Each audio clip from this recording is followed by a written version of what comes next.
আপনার বয়স, আপনার পড়াশোনা, আপনি কোথায় থাকেন একটু যদি আমাদেরকে একটু বলতেন। আমার রানিং এজ চলতেছে 28, লেখাপড়া করেছি ইন্টারমিডিয়েট পর্যন্ত এবং এখন থাকতেছি বাড্ডাতে। আচ্ছা, 28 বছরের বয়সী রুমা আজকে আমাদের সঙ্গে রয়েছে, যিনি বাড্ডা থেকে এসেছেন। তার জীবনের গল্প আমরা শুরু করছি। আপনি কোথা থেকে শুরু করতে চান? ছোটবেলা থেকে যেখান জি, থেকে please. আমরা 3 ভাই বোন, 2 বোন 1 ভাই, আমি মেঝো, আমার ছোট ভাই। আমাদের ছোটবেলার শুরুটা আমার নানা বাড়ি মহাখালী থেকে। তো ছোটবেলা থেকে আমি একটু চঞ্চল প্রকৃতি, আমি গাছে চড়া বা দুষ্টমির মধ্যে যা থাকে ওগুলো সবকিছু আমার মধ্যে ছিল। ওকে। আমি আমার ইমিডিয়েটলি বড় যে বোন, আমরা 2 বোন টুইন, যমজ। ওর নাম সুমা। রুমা এবং সুমা। আচ্ছা, হ্যাঁ, আমরা 2 বোন রুমা সুমা, আমরা 30 মিনিটের বড় ছোট। 30 মিনিটের বড় ছোট। হ্যাঁ, 30 মিনিট তো অনেক সময়। বলা যেতে পারে যে আপনার আম্মাকে আপনারা অনেক পেইন দিয়ে দুনিয়াতে এসেছেন। হ্যাঁ, জি। তবে আমাদের 2 বোনের মধ্যে এতটুকু পার্থক্য, আমি একটু চঞ্চল, ওই আবার একটু শান্ত, আচ্ছা, অনেক মানে শান্ত। আগে কে? আমার বোন সুমা, ও সুমা আগে, হচ্ছে আমি আপনার 30 পরে। মিনিটের সিনিয়র। জি। ওকে। তো যাই হোক, আমাদের বাড়ি থেকে TNT কলোনি যেতে হাতে গোনা 5 থেকে 7 মিনিট সময় লাগতো। জি। আর আমাদের বাড়িতে ওই সময়টাতে আমরা 4 জন ছিলাম এক বয়সী, আমরা 2 বোন, আমার সেজো খালা, আমার মামা।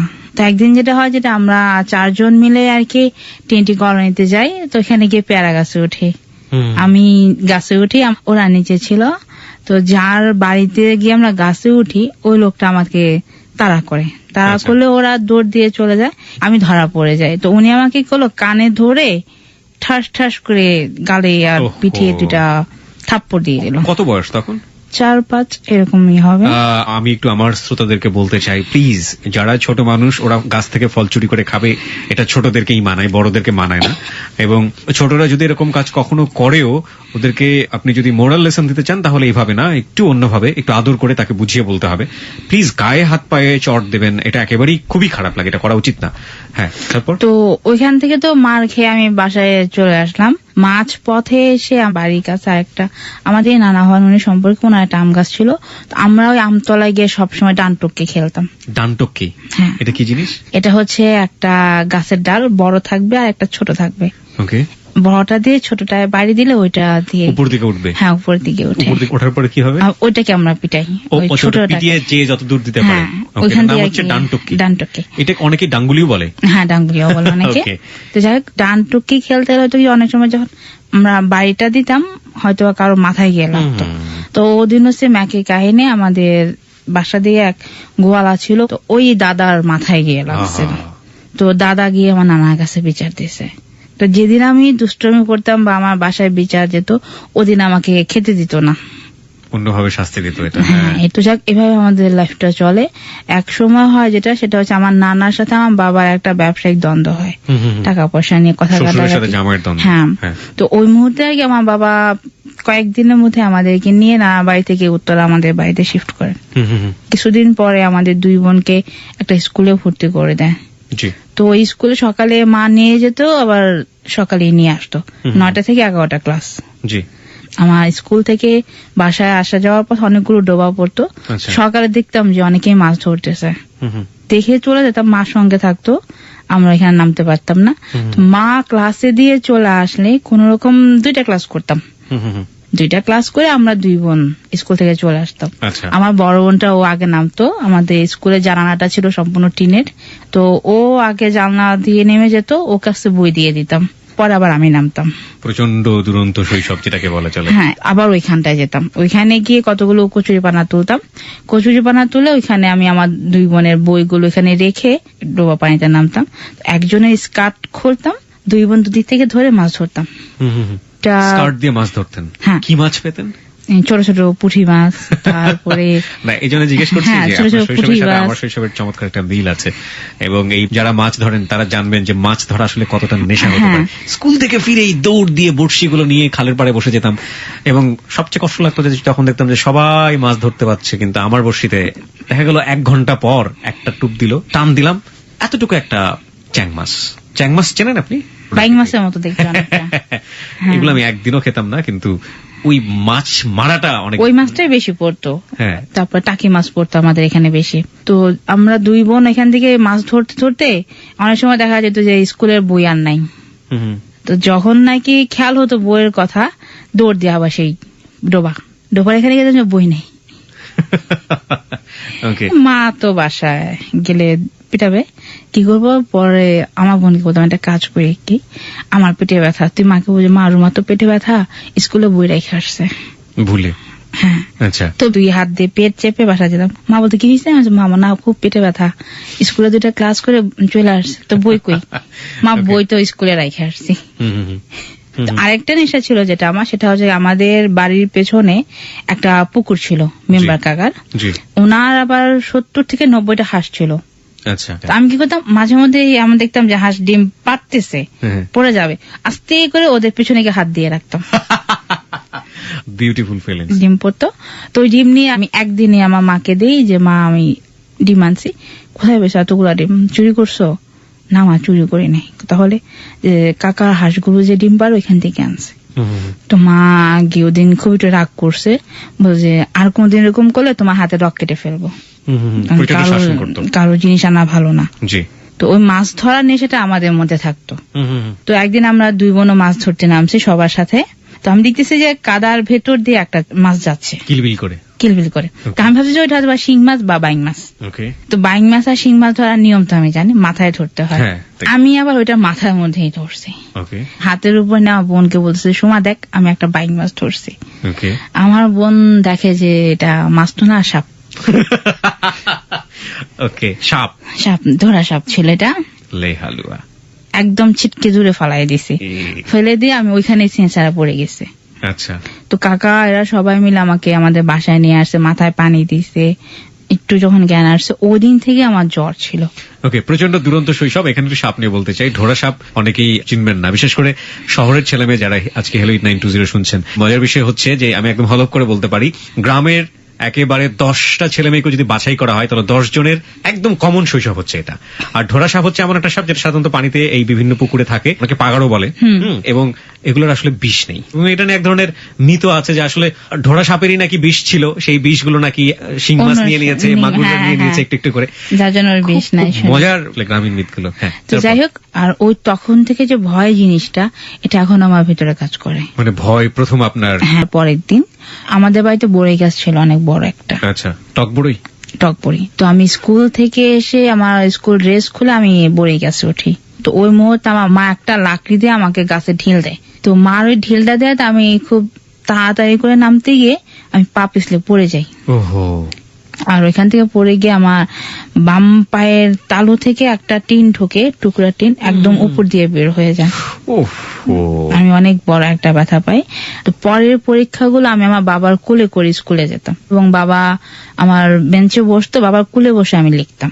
কি মজা, কারণ আমি পাই করে লিখতে পারতাম না, পাতা ঝুলাইতে পারতাম। একদিক থেকে মজা ছিল বাবার কোলে বসে পরীক্ষা দেয়া। তো বাবার কোলে বসে, এটাই আর কি। যাই হোক, আমি বাবার কোলে বসে পরীক্ষা, খুব একটা নার্ভাস ছিলাম। রেজাল্ট যখন বেরোয় আমি ভয়ে স্কুলে যাই না, ফেল যদি করি একটা কেমন বান্ধবীরা কি বলবে স্কুলে গেলে, দিলি তো।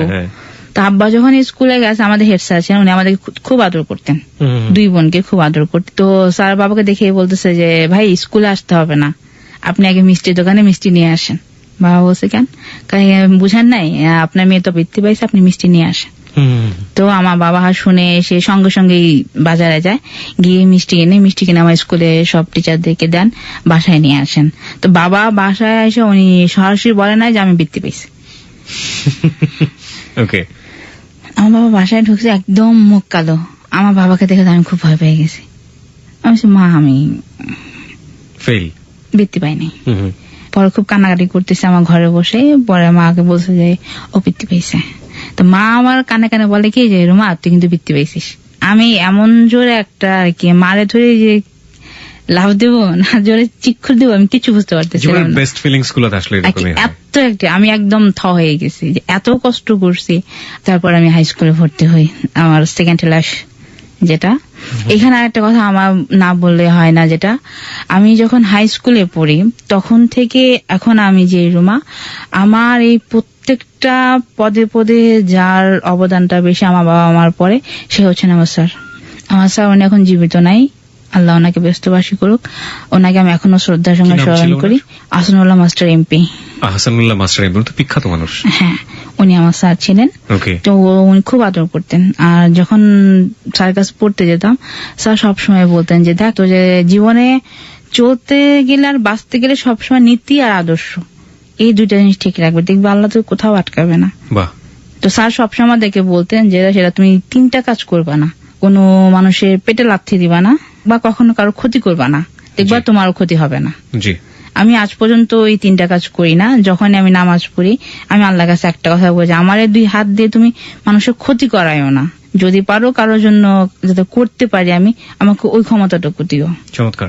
তো যাই হোক, আমি ক্লাস 8-এ যখন পড়ি তখন আমি বৃত্তি দেই আবার। তো ওই মুহূর্তে যে একটা ব্যাপার যেটা, সেটা হচ্ছে যে আমার সাথে আমার বান্ধবী আছে একজন, ওর নাম রুমা। জি। ও আমাদের বাসা পাশাপাশি বাসা। তো রুমা একজনের সঙ্গে অ্যাফেয়ার করে, স্বপন ভাই। তো স্বপন ভাইয়ের সঙ্গে রুমা দেখা করবে।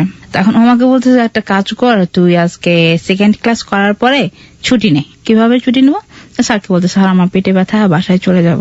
এই কথা তুই বল, তাহলে স্যার ছুটি দিয়ে দেবো। ওকে। তখন আমি স্যারকে বললাম যে স্যার আমার তো খুব পেটে ব্যথা, আমি ক্লাস করতে পারতেছি না। স্যার বলছে তোমার বাসার পাশে কে থাকে? আমার সঙ্গে রুমা থাকে। ঠিক আছে, তুমি রুমাকে নিয়ে চলে যাও। তো রুমাকে নিয়ে আমি বের হয়ে চলে আসলাম। স্বপন ভাইকে আমাদেরকে নিয়ে একটা বেবি ট্যাক্সি করে আমরা সোজা এয়ারপোর্টে চলে গেলাম। তখন তো এয়ারপোর্টে একটা পার্ক ছিল। জি। তো ওইখানে গিয়ে আমরা বসছি একটা ফাস্টফুডে, বসে আমরা কথা বলতেছি। যাক, ওই মুহূর্তে আমার ফুফাতো ভাই বাবুল ভাই ও ফাস্টফুডের দোকানে গেছে। আমার ভাই তো এখানে দেখে আমার বাসায় ফোন দিল আমার মাকে, মামি রুমা কোথায়? রুমা তো স্কুলে ক্লাস করতেছে। হায় হায়। রুমা তো স্কুলে না, রুমা এয়ারপোর্টে একটা ছেলে সহ। মা বা স্কুলে খবর নিয়ে দেখলো যে আমি স্কুলে নাই। বাসায় যাবো, আমাকে বলছে যে তোর স্কুল ছুটি হয়েছে কখন? আচ্ছা মা, সবসময় যে সময় হয় ওই সময় ছুটি হয়েছে। তো পড়াটা দেখা আমাকে, তো আগের দিনে যে পড়াটা ছিল ওই পড়াটা আমাকে আমি দেখাইছি। আর যে দুটা ক্লাস করলাম ও দুটা ক্লাসের পড়া আমি দেখাইছি। তো তুই কি আমাকে সত্য পড়া দেখাইছিস? এটা কি ঠিক পড়া? আমি কেন মা এই কথা বললেন কেন? না তুই তো মনে আজকে ক্লাস ফাঁকে দিছিস। যাই হোক, আমার মা বলতেছে যে বাবুল তোকে দেখছি এয়ারপোর্টে। তখন আপনারা উত্তরাতে থাকেন? তখন আমরা উত্তরাতে থাকি আমাদের বাড়িতে। তো যাই হোক, বাড়ি মানে কি আপনাদের নিজের বাড়ি? হ্যাঁ, নিজের বাড়ি। যেহেতু মার কাছে ধরা পড়ে গেছি, মিথ্যা কথা বলবো না। আচ্ছা, আপনি আমাদেরকে বলবেন আপনার বাবা কি করতেন? আমার বাবা একজন ব্যবসায়ী ছিলেন। ব্যবসায়ী ছিলেন, ওকে। হ্যাঁ, তারপর? তো মা, আমি একটা ক্লাস ফাঁকি দিয়েছি সত্য, তবে সেটা আমার জন্য না। কার জন্য?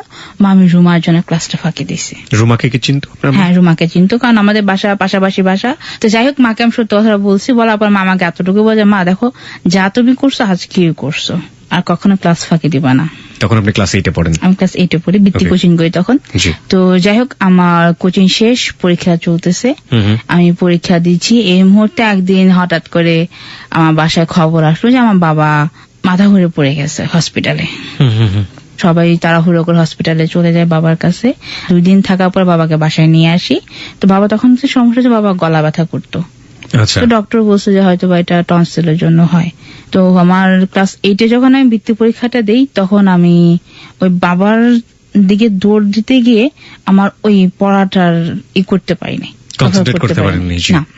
তো 8-এর বৃত্তি পরীক্ষাটা আমি খুব খারাপ করি। আচ্ছা। আমি মাত্র তখন 10 মার্কের জন্য আমি বৃত্তি পাই না। এটার জন্য মনটা খুবই খারাপ ছিল। আমার বাবা মা দুজনের মন খুব খারাপ ছিল। আর ছোটবেলা থেকে আমি একটু ঝগড়া করতাম বেশি। ঝগড়াটে? হ্যাঁ, খুব ঝগড়াটে। এই ঝগড়াটার জন্য সে স্বপ্ন দিতে আমাকে সে একজন ভালো অ্যাডভোকেট বানাবে। মানে আপনার বাবা এটা স্বপ্ন দেখতেন যে মেয়ে ঝগড়াটা যেহেতু, সুতরাং তাকে ভালো অ্যাডভোকেট বানানো যাবে। ওকে যদি আমি এই লাইনে পড়াই তাহলে ও এটা খুব ভালো করতে পারবে। আমি ঠিক জানি না যে আপনার বাবা এরকম কেন ভাবলেন, বা অ্যাডভোকেট এরকম ঝগড়াটে হয় কিনা। তবে আপনার বাবার ভাবনাটা আপনার জায়গা থেকে যেরকম রেসপেক্টেবল, আমাদের জায়গা থেকে সেরকমই শ্রদ্ধা। হ্যাঁ, এটাই আর কি। তো সেকেন্ড টাইম আমরা আরেকদিন খবর পাই যে আমার বাবা একদম শেষমেশ রাস্তায় পড়ে আসছে। আচ্ছা। তো তখন ভর্তি করার পরে ডাক্তার আমার বাবাকে বলে যে আমার বাবার গলায় কয়েকটা টিউমার পাওয়া গেছে। তো বললো যে ভাবি, যদি আপনি 24 ঘন্টার মধ্যে অপারেশন না করেন, যে কোনো একটা টিউমার ফেটে গেলে উনি কিন্তু বাঁচবে না। তো তখন ডাক্তার বলে যে আপনি একটা কাজ করেন, ওনাকে একটা বায়োপসি পরীক্ষা, যেটাকে এখন বলে, তো এই পরীক্ষাটা করতে দিলাম আমার বাবাকে। পরীক্ষা করার পর ধরা পড়ে আমার বাবার ক্যান্সার হয়েছে। তখন বাংলাদেশে ক্যান্সারের চিকিৎসা নেই। কত সাল থেকে বলছেন এটা? 98-এ ধরা পড়ে।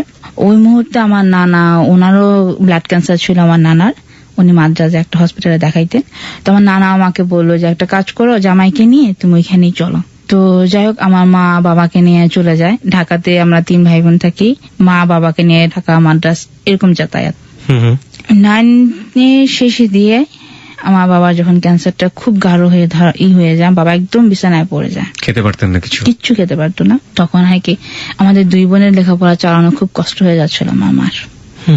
তখন আমার মা 2জনকে ডাক দিয়ে বললো যে দেখো, তোমাদের 2জনের পর আমি চালাইতে পারবো না, তাহলে তোমার বাবার পিছনে আমি ছোটাছুটি করতে পারবো না, তোমরা যে কোনো এক বোন পড়ো। আমার বড় বোন তখন বললো যে মা ও রুমা পড়ুক, আমি তাহলে পড়াটা স্টপ করে দেই। তো যাই হোক আমার বোনের পড়াটা স্টপ করে দেয়। আমি ম্যাট্রিক পরীক্ষা দিই। আমার ম্যাট্রিক পরীক্ষাতে রেজাল্ট খুব ভালো আসে। পাশ করে বের হওয়ার পরে ওই বছর আমি আর কলেজে ভর্তি হইনি, ভর্তি হতেই পারি না। আমার ফ্যামিলি তো এরকম স্কোপ ছিল না যে কলেজে ভর্তি হব। তো যাই হোক আমার বাবা দেশে চলে আসলো। ডাক্তার আমার মাকে বলে যে ভাবি আপনি ওনাকে নিয়ে একদম গ্রামের বাড়ি চলে যাবেন, কারণ ওনার যে অবস্থা উনি যে কোনো একটা দিন অ্যাক্সিডেন্ট হয়ে যেতে পারে, ঢাকায় রাখারও দরকার নেই।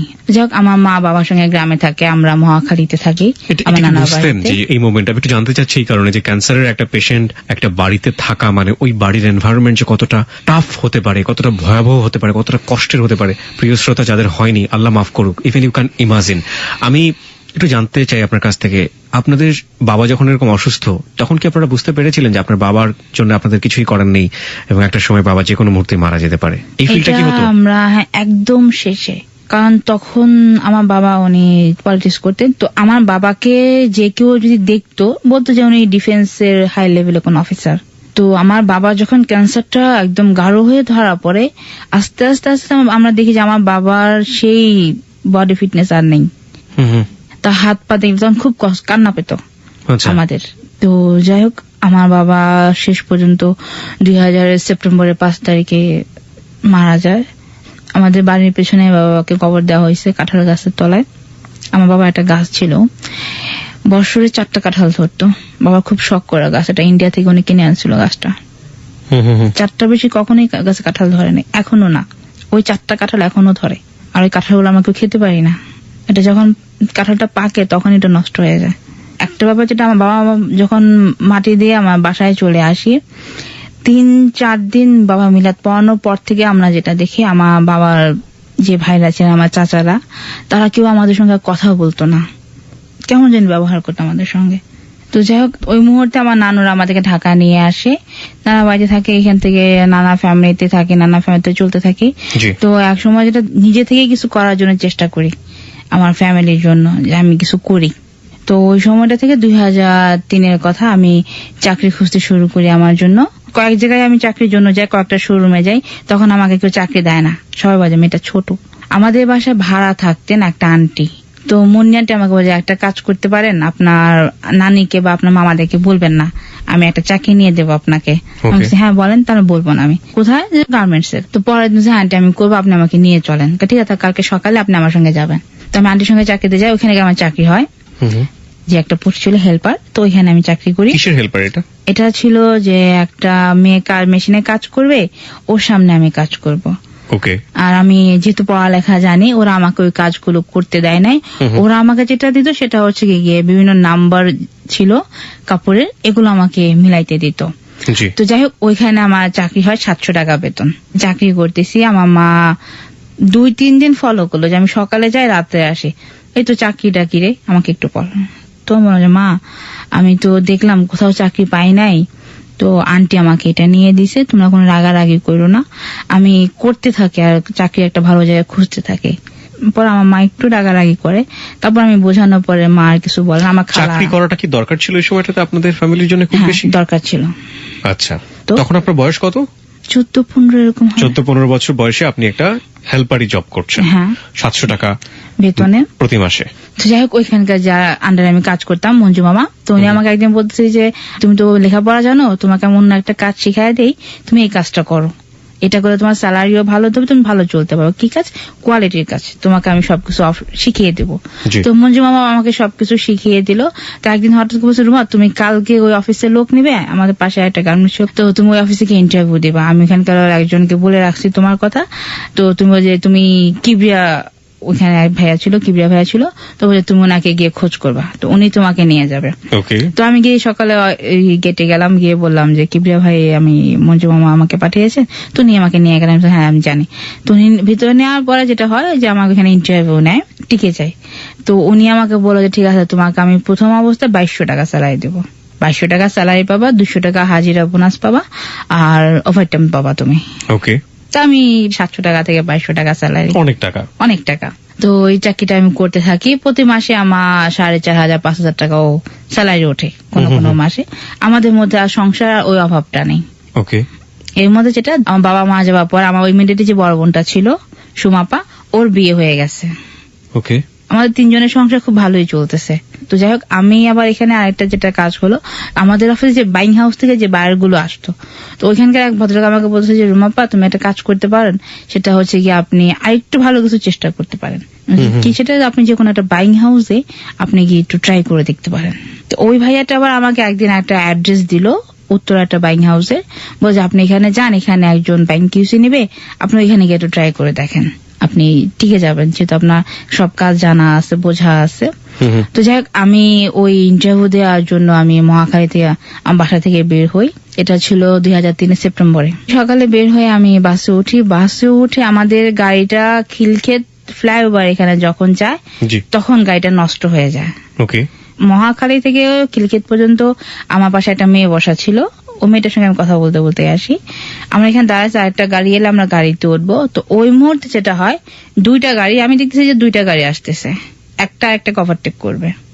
তো পেছনে যে গাড়িটা ছিল ওই গাড়িটা সামনের গাড়িটাকে ওভারটেক করতে গিয়ে আমাদের পাশে আমরা যারা দাঁড়ানো ছিলাম তাদের সবাইকে ধাক্কা দিয়ে ফেলাই দিয়ে গেল।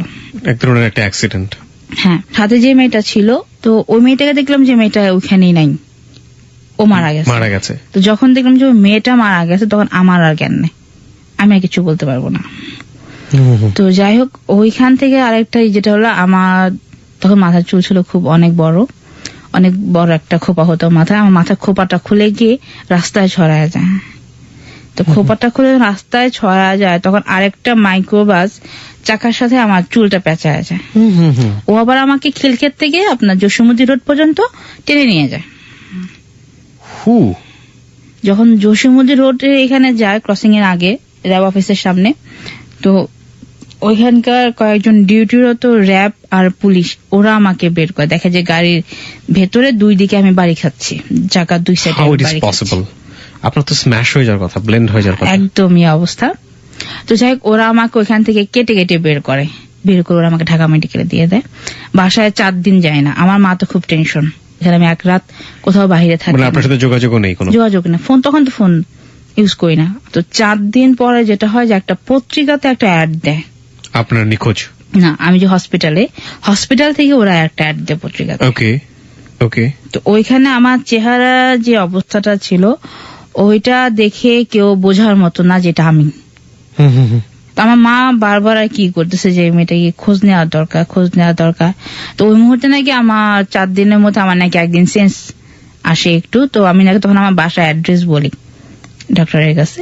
তো তখন ওই 4 দিন পরে ওরা যেটা করলো, 2 জন মহিলা পাঠাইছে আমাদের বাসায় মহাখালীতে। তো ওরা বললো যে এটা কি আমাদের বাড়ি? পর আমাদের বাড়ি থেকে বলছে হ্যাঁ। ও আজকে 4 দিন ঢাকা মেডিকেলে পড়ে আছে রোড অ্যাক্সিডেন্ট করে। আমার মা ওইখানে গিয়ে দেখে যে হ্যাঁ ঠিক আমি ওইভাবে বারান্দায় পড়ে আছে, আমাকে বারান্দায় কর্নার ফেলে রাখছে। আমার দেখে চেনার মতো নাই, আমার বাম সাইড সম্পূর্ণটাই ঝসে গেছে রোডের ইয়েতে, মাথা থেকে পা পর্যন্ত আমার সম্পূর্ণটাই একদম থেতলে। বাড়ি মহল্লাতে। তো যাপা আমি ওইখানেই ভাড়া থাকি। কি বলছে এটা? আপনার বোন বলছে তাকে? না, সবুজ সাহেব আমার বোনকে বলতেছে। ওকে। সবুজ সাহেবের সাথে রিলেশনটা কি? মানে অফিস থেকে ও ইন্টারভিউ দিতে গেছে, ওই অফিসেই সবুজ কাজ করে। হ্যাঁ, ওই অফিসে ও কাজ করে। ওইখান থেকে আমার বোনের সঙ্গে পরিচয়। তো একদিন সকালে আমার ভাগ্নি আমাদের পাশের বাড়ির 2টা বাচ্চার সঙ্গে খেলা করতেছে রাস্তায়। তো আমি আমার ভাগ্নিকে নিয়ে দাঁড়ায় আছি আমাদের বাড়ির গেটের সামনে। ওই লোক অফিসে যাবে, আমাদের বাড়ির সামনে দিয়ে যাতায়াত করে। আর কি সে আমাকে দেখলো, দেখে আমার বোন মনে করে সে আমাকে বলছে আপা ভালো আছেন। টুইনদের ক্ষেত্রে ঝামেলাটা হয়, হ্যাঁ এটা খুবই স্বাভাবিক। ভাইয়া আপনি ভুল করতেছেন। হ্যাঁ, আপনি সম্ভবত আমার বড় বোনকে চেনেন, আমাকে চেনেন না।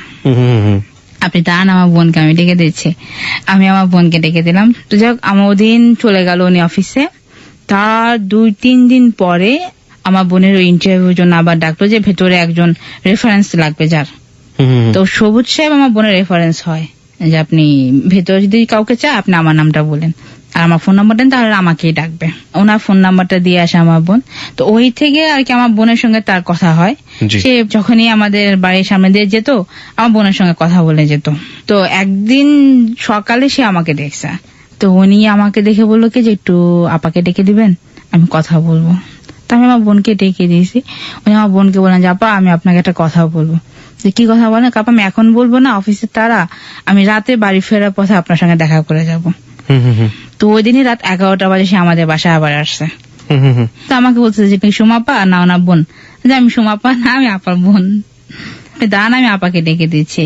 তো আমি ওনাকে দেখছি ওই সকালে একবার, আর আরেকদিন রাতে যখন ওনার অফিস থেকে বাসায় যে আমার বোনের সঙ্গে দেখা করতে আসে, তখন একদিন রাতে দেখছি খুব অন্ধকারে, কারেন্ট ছিল না আমাদের বাড়িতে ওই দিন। উনি যখন যায় তখন কারেন্ট আসছে। তো আমি পেছনের সাইডটা দেখছি আমি ওনার, আর ছায়াটা দেখা হয় আমার। তো যাই হোক উনি ওই দিন আমার বাসায় যেটা আমার বোনকে বলেন সেটা হচ্ছে আমার বোনকে বলছে যে আপা আপনি তো এখানে ব্যাচেলার থাকি, তো আমার বাড়িতে থেকে আমার বিয়ের জন্য মেয়ে দেখতেছে আমার ফ্যামিলি থেকে, এবং আমার বাবা মা বলে দিচ্ছে তুমি ঢাকায় কোনো মেয়ে পছন্দ হলে তুমি বিয়ে করতে পারো, সমস্যা নাই। তো আপনার বোনকে আমার পছন্দ হয়েছে, আপনারা আবার বলেন তাহলে আমি বিয়ে করতে চাই। সবুজ সবুজ বোন বলতে দেখেন আমার ফ্যামিলি তো গার্জিয়ান আছে, আমি সঙ্গে কথা বলি।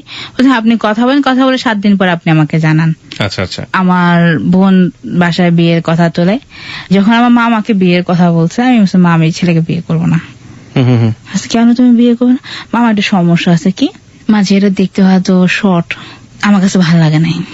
আমার আবার একটা যেটা ছিল সেটা হচ্ছে আমি আমার স্টুডেন্ট লাইফে কারোর সঙ্গে আমি অ্যাফেয়ার করি নাই, বাট যখন থেকে আমি এই লাইফটা বুঝি তখন থেকে আমি আমার নিজের মনে মনে আমি একটা ছেলেকে আমি নিজে কল্পনা করে রাখছি যে আমি যদি এরকম একটা ছেলে আমি কখনো পাই তাকে আমি বিয়ে করব, বাট আমি তার আগে কারোর সঙ্গে আমি অ্যাফেয়ার করবো না। এরকম একটা প্ল্যান আপনার মাথার মধ্যে সবসময় এটা আমার ইয়াতে ছিল। তো আমি সবসময় কল্পনা করতাম যে আমি যাকেই বিয়ে করি না কেন সে দেখতে খুব সুন্দর হবে। প্রত্যেকটা মানুষের মনের মধ্যেই বোধহয় এই জিনিসটা থাকে। হ্যাঁ, সে দেখতে খুবই সুন্দর একটা মানুষ হবে, চুলগুলো থাকবে খুব ঝরঝরা। ঝরঝরা মানে কি? মানে একদম ঝরঝরা থাকবে, মাথায় উঠবে, খুব ঘন চুল থাকবে মাথায়। ঠোঁট সে কোনো নেশা পানি করবে না, বি সিগারেট খাবে না, ঠোঁটগুলো খুব সুন্দর থাকবে। ওকে, নিট এন্ড ক্লিন থাকবে আর কি। যারা সাধারণত স্মোক করেন যেসব ছেলেরা, আমি ঠিক জানি না, এক ধরনের গল্প এরকম শোনা যায় যে স্মোক না করলে নাকি স্মার্ট হওয়া যায় না, হোয়াট এভার। আমি জানি না ফিলটা কে কবে নাগাদ দিয়েছিল, কিন্তু স্মোক করলে আর অনেক সময় লিপে এই জাতীয় সমস্যাগুলো হয়ে যায়, ব্ল্যাক হয়ে যায়। ওকে, হ্যাঁ। তো আপনি বলছিলেন যেটা পরিষ্কার থাকে। তারপর যাই হোক, কি লাগে আমরা জানি একটা মেয়ের কাছ থেকে একটা ছেলেকে কিভাবে চিন্তা করে, খুব হাস্যোজ্জ্বল হবে, লাইক সালমান খান। আর সব থেকে যেটা সে মিনিমাম 5 ফিট 10 থেকে 8 হবে। মাই গড, আমি কোনো কারখানা আছে মানে মানুষ বানানোর কোনো কারখানা যেখানে পিটিয়ে পুটিয়ে মোটামুটি লম্বা করে বানানো যায় রেডিমেড? প্রত্যেকটা মানুষের মনেই না এরকম ইমাজিনেশনের জায়গা থেকে এইরকম একটা অবয়ব থাকে। যখন একটা ছেলে একটা মেয়েকে চিন্তা করেন ঠিক একইভাবেই এরকম সুন্দর করেই চিন্তা করেন, এবং একইভাবে মেয়ে একটা ছেলেকে চিন্তা করে ঠিক একইভাবেই চিন্তা করে। যাই হোক, আপনার সেই চিন্তাধারার সাথে কতটা সবুজ মেলে এটাই হচ্ছে প্রশ্ন আর কি। তো আমি আবার এইভাবে কল্পনা করতাম এজন্য, কারণ আমাদের ফ্যামিলিতে অ্যাফেয়ার যে বিয়েটা এটা কেউ মেনে নেয় না। তো আমার ইয়ে ছিল যে আমি কারোর সঙ্গে অ্যাফেয়ারও করবো না, আর আমার ওই হেডেকটা মাথায় থাকবে না। তো যাই হোক, আমার মা বোন তো আমার ফ্যামিলিকে বললো, আমার মামা রাজি না। তো আমার মা নানু বলছে দেখ ছেলেটা খুবই ভালো, তোর আগে একবার দেখে তারপর সিদ্ধান্ত নেয় যে বিয়ে দিবি কি দিবি না, দেখলে তো বিয়ে হয় না। ওকে। তো যাই হোক, আমার মামা ছেলেটাকে দেখলো, সে দেখার পরও সে না, সে পরিবার থেকে না। ওকে। ও সব দিকে ফিট, ছেলে ফ্যামিলি ব্যাকগ্রাউন্ড ভালো, 3 ভাই শিক্ষক, ও ডিগ্রি কমপ্লিট করছে, ভালো একটা জব করে। তারপর আমার মামা রাজি না, কেউ রাজি শুধু আমার মা বোন আমার বড় নানু। জি, আপনার ব্যাপারটা কি ছিল? আমি তো না, আমি ওই যে রাতে অন্ধকারে দেখছি। রাতের অন্ধকারে দেখেছেন, আপনার পছন্দ হয়নি? আমার পছন্দ হয়নি। কেন পছন্দ হয়নি? কারণ আপনার ইমাজিনেশনের সাথে মিলে না, ছেলেটা মিলে। তো যাই হোক 2-3 দিন পরে আর কেউ আমার বোনকে ছোট্ট একটা কাগজে ওর ফোন নাম্বারটা লিখে দিয়ে গেল, বলে আপা রুমাকে বলবেন আমাকে একটু ফোন করার জন্য। তো আমি ফোন করবো না, মা বলছে দেখ দেখলে তো বিয়ে হয় না, দেখলো তো তুই কথা বল লোকটার সঙ্গে। তো যাই হোক ভদ্রতা স্বরূপ তাকে আমি ফোন করলাম, ভাইয়া কেমন আছেন, সালাম দিলাম। এই বলার পর সে বলে যে আমি আপনার সঙ্গে একটু কথা বলবো, তো ফোনে বলতে চাচ্ছি না, আমি আপনার সঙ্গে দেখা করে বলবো। আমাদের এখানে একটা ভার্সিটি আছে, ওইখানে আমি দাঁড়িয়ে থাকবো, উনি ওইখান থেকে আমাকে নিয়ে যাবেন। তো ব্যাপার যেটা হয় যে আমি গিয়ে দেখি যে ওইখানে অলরেডি একজন ভদ্রলোক দাঁড়ায় আছেন। আপনি এর আগে তো দেখেননি না? না, ওকে আমি তো ওইভাবে দেখি নাই, ভদ্রলোক আসতেছে না। তার আগে যেটা আমার থেকে ঠিক 10 গজ কি 15 গজ দূরে একটা লোক দাঁড়ানো। তো লোকটাকে আমি খুব দেখতেছি, একদম সরাসরি দেখতেছি না, একটু চোখ বাঁকা করে দেখতেছি। মনে মনে বললাম যে আমার মাকে এমন একটা ছেলে দেখতে পায় না আমার জন্য, খুব সুন্দর একটা ছেলে। আচ্ছা আচ্ছা, ওই ছেলেটাকে আপনার পছন্দ হয়ে গিয়েছে? হ্যাঁ। আচ্ছা, আমি যা চিন্তা করি তার সঙ্গে মিলে গেছে। ওকে ওরকমই সে দেখতে। ওকে। সে কালো একটা ব্লেজার পরা, লেমন কালার টি শার্ট। তো 20 মিনিট পর যখন আমি সবুজ সাহেবকে ফোন দিলাম যে ভাই আমি কি চলে যাব না দাঁড়ায় থাকবো, আমি দাঁড়াইতে পারতেছি না, খুব বিরক্ত লাগতেছে। তো উনি আমাকে বললো কি যে আমি তো দাঁড়ায় আছি। আচ্ছা আপনি কোথায় দাঁড়ায় আছেন? আমি তো আপনার পাশে। কই আমার তো কেউ না, আমি একা দাঁড়ানো। আপনি যাকে দেখতেছেন আমি সেই সবুজ। উল্লাল্লাহ, মানে ওই কোট পরা লেমন হ্যাঁ, কালারের। ওটাই সবুজ।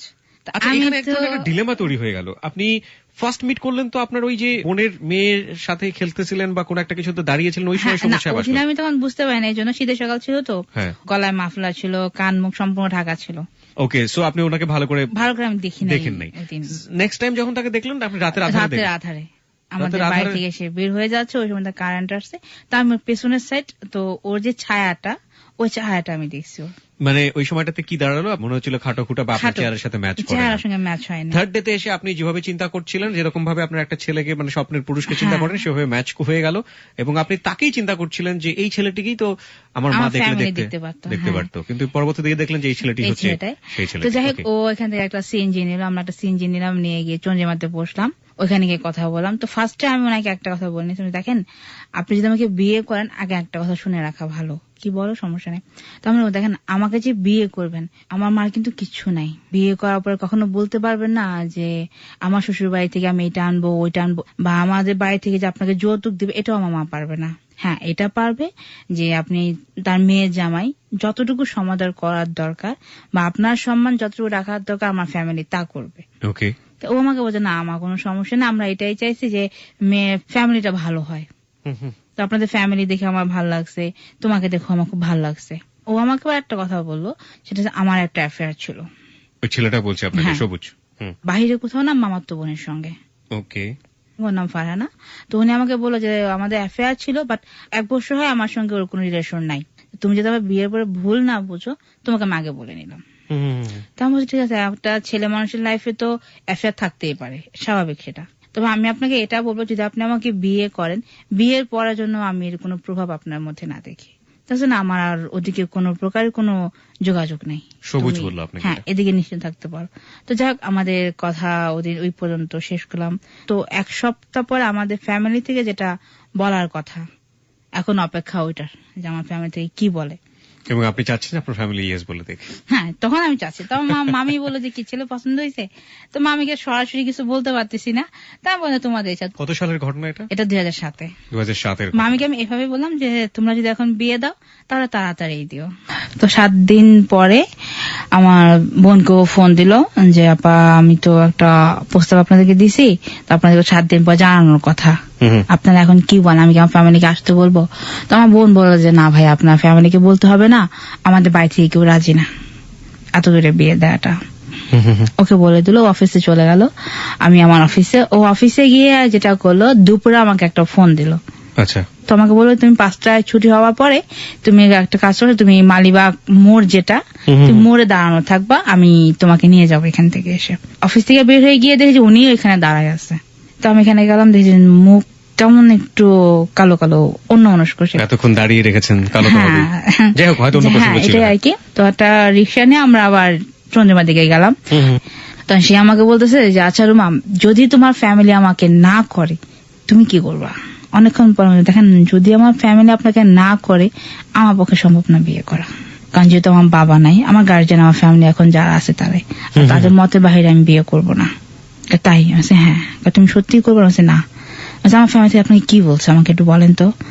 তোমার ফ্যামিলি আমাকে না করে দিছে, তোমাকে বিয়ে দিবে না। ওহো। তা আমারও তখন মনটা একটু খারাপ হয়ে গেছে। স্বল্প সময়ে প্রচন্ড ক্লাইম্যাক্স। জি। ও তখন বলছে, তুমি কি সত্যি আমাকে বিয়ে করবে? না, আমি তোমাকে বিয়ে করবো। দেখেন না, আমি তো আমার ফ্যামিলি বাইরে কিছু করতে পারবো না। জি। তো এই মুহূর্তে ও কি করলো, ও উঠে গিয়ে ও দৌড় দিয়ে একটা গাড়ি নিচে পড়ে যাবে। তো আল্লাহর রহমত, এখানে একটা সার্জেন্ট ছিল, ওই ভদ্রলোক তার শার্টের কলার খেয়ে ধরছে। এত শর্ট টাইমে এরকম এফেক্টেড হয়ে গিয়েছে আপনার প্রতি, সে দৌড় দিয়ে গাড়ির নিচে চলে গাড়ির যাচ্ছে। নিচে পড়ে যাবে। ওই লোকটাকে তো ধরে ওকে বললো কি যে, ভাই দেখেন, ফ্যামিলি ব্যাপারগুলো রাস্তায় না আনাটা ভালো, আপনার বাসায় গিয়ে আপনাদের প্রবলেমটা খুব ভালো একটা কথা বলেছে সার্জেন্ট, এবং এই সার্জেন্টের সাথে আমিও একটু গলা মেলাতে চাই। অনেক সময় আমরা বিশেষ করে এই অনভিপ্রেত ঘটনাগুলো দেখে থাকি, বিশেষ করে বয়ফ্রেন্ড এবং গার্লফ্রেন্ড যারা আছেন এখানে শুনছেন, আমরা আপনাদেরকে একটু রিকোয়েস্ট করতে চাই, এটা আসলে শুধুমাত্র আপনাদেরকে না, এটা হয়ে থাকে ইভেন আমাদের ব্যক্তিগত জীবনেও। বিশেষ করে অনেক সময় দেখবেন যে রাস্তাঘাটে না আমরা এত বেশি সিন ক্রিয়েট করে ফেলি যে হাতাহাতির পর্যায়ে পর্যন্ত চলে যায়, এবং এগুলো চারপাশে লোকজন দেখে খুব বিব্রতকর অবস্থার মধ্যে পড়ে। তো আমার মনে হয় কি যে দুটো পদ্ধতি হতে পারে, একটা হচ্ছে রাগ যেটাতে হয় সে বিষয়টা রাস্তাঘাটে নিয়ে আলোচনা না করাটাই ভালো, আর একটা হতে পারে যদি আলোচনা করেন তাহলে মাথায় রাখা যে আপনারা এখন রাস্তার মধ্যে আছেন, পাবলিক প্লেসে আছেন, সুতরাং যাই করেন না কেন ওই সিন ক্রিয়েট লেভেলটাতে না যাওয়া, হুইচ ইজ রিয়েলি রিয়েলি হেটেবল, এবং এগুলো খুবই খারাপ লাগে, নিজেরাও কষ্ট পাবেন এবং পরবর্তীতে রাস্তাঘাটের মধ্যে কিন্তু ওই ছেলে মেয়ে থেকে শুরু করে এবারে সবাই থাকেন, এবং খুবই অস্বস্তিকর। হ্যাঁ, আমি বেশ কয়েকটা এরকম দেখেছি, ঠাস ঠাস করে গালে জল লাগিয়ে দেয়। হ্যাঁ, এবং যাই হোক তারপর হ্যাঁ, দেখে আমি একদম গা হাত পা পুরো ঠান্ডা হয়ে গেছে। তো আমি মনে করি, দেখেন রাস্তাঘাটে কোনো সিনকেট করে না, আমার খুব ভয় লাগতেছে। তবে তুমি আমাকে বিয়ে করবে কিনা সেটা বলো। তুমি ঠিক আছে, আপনি আমাকে একটা দিন সময় দেন। আচ্ছা, না একদিনও না, তুমি এখন কাজ অফিসে যাবা, আমি এখন বিয়ে করবো। আচ্ছা আচ্ছা আচ্ছা ঠিক আছে ভাই, আপনি আমাকে আজকে রাত সময়টা দেন, আমি আজকে রাতের মধ্যে আপনাকে আমি রেজাল্ট জানাই দেবো আমি কি করব। আমি বাসায় যাই, বাসায় গিয়ে আমার মা বোনের সঙ্গে আমি একটু কথা বলি, অনেক কষ্টে আমি ওকে কনফেস করি। বাসায় আসার পর আমি আমার মাকে বললাম যে, মা সবুজ ভাইকে কি বলছো তোমরা?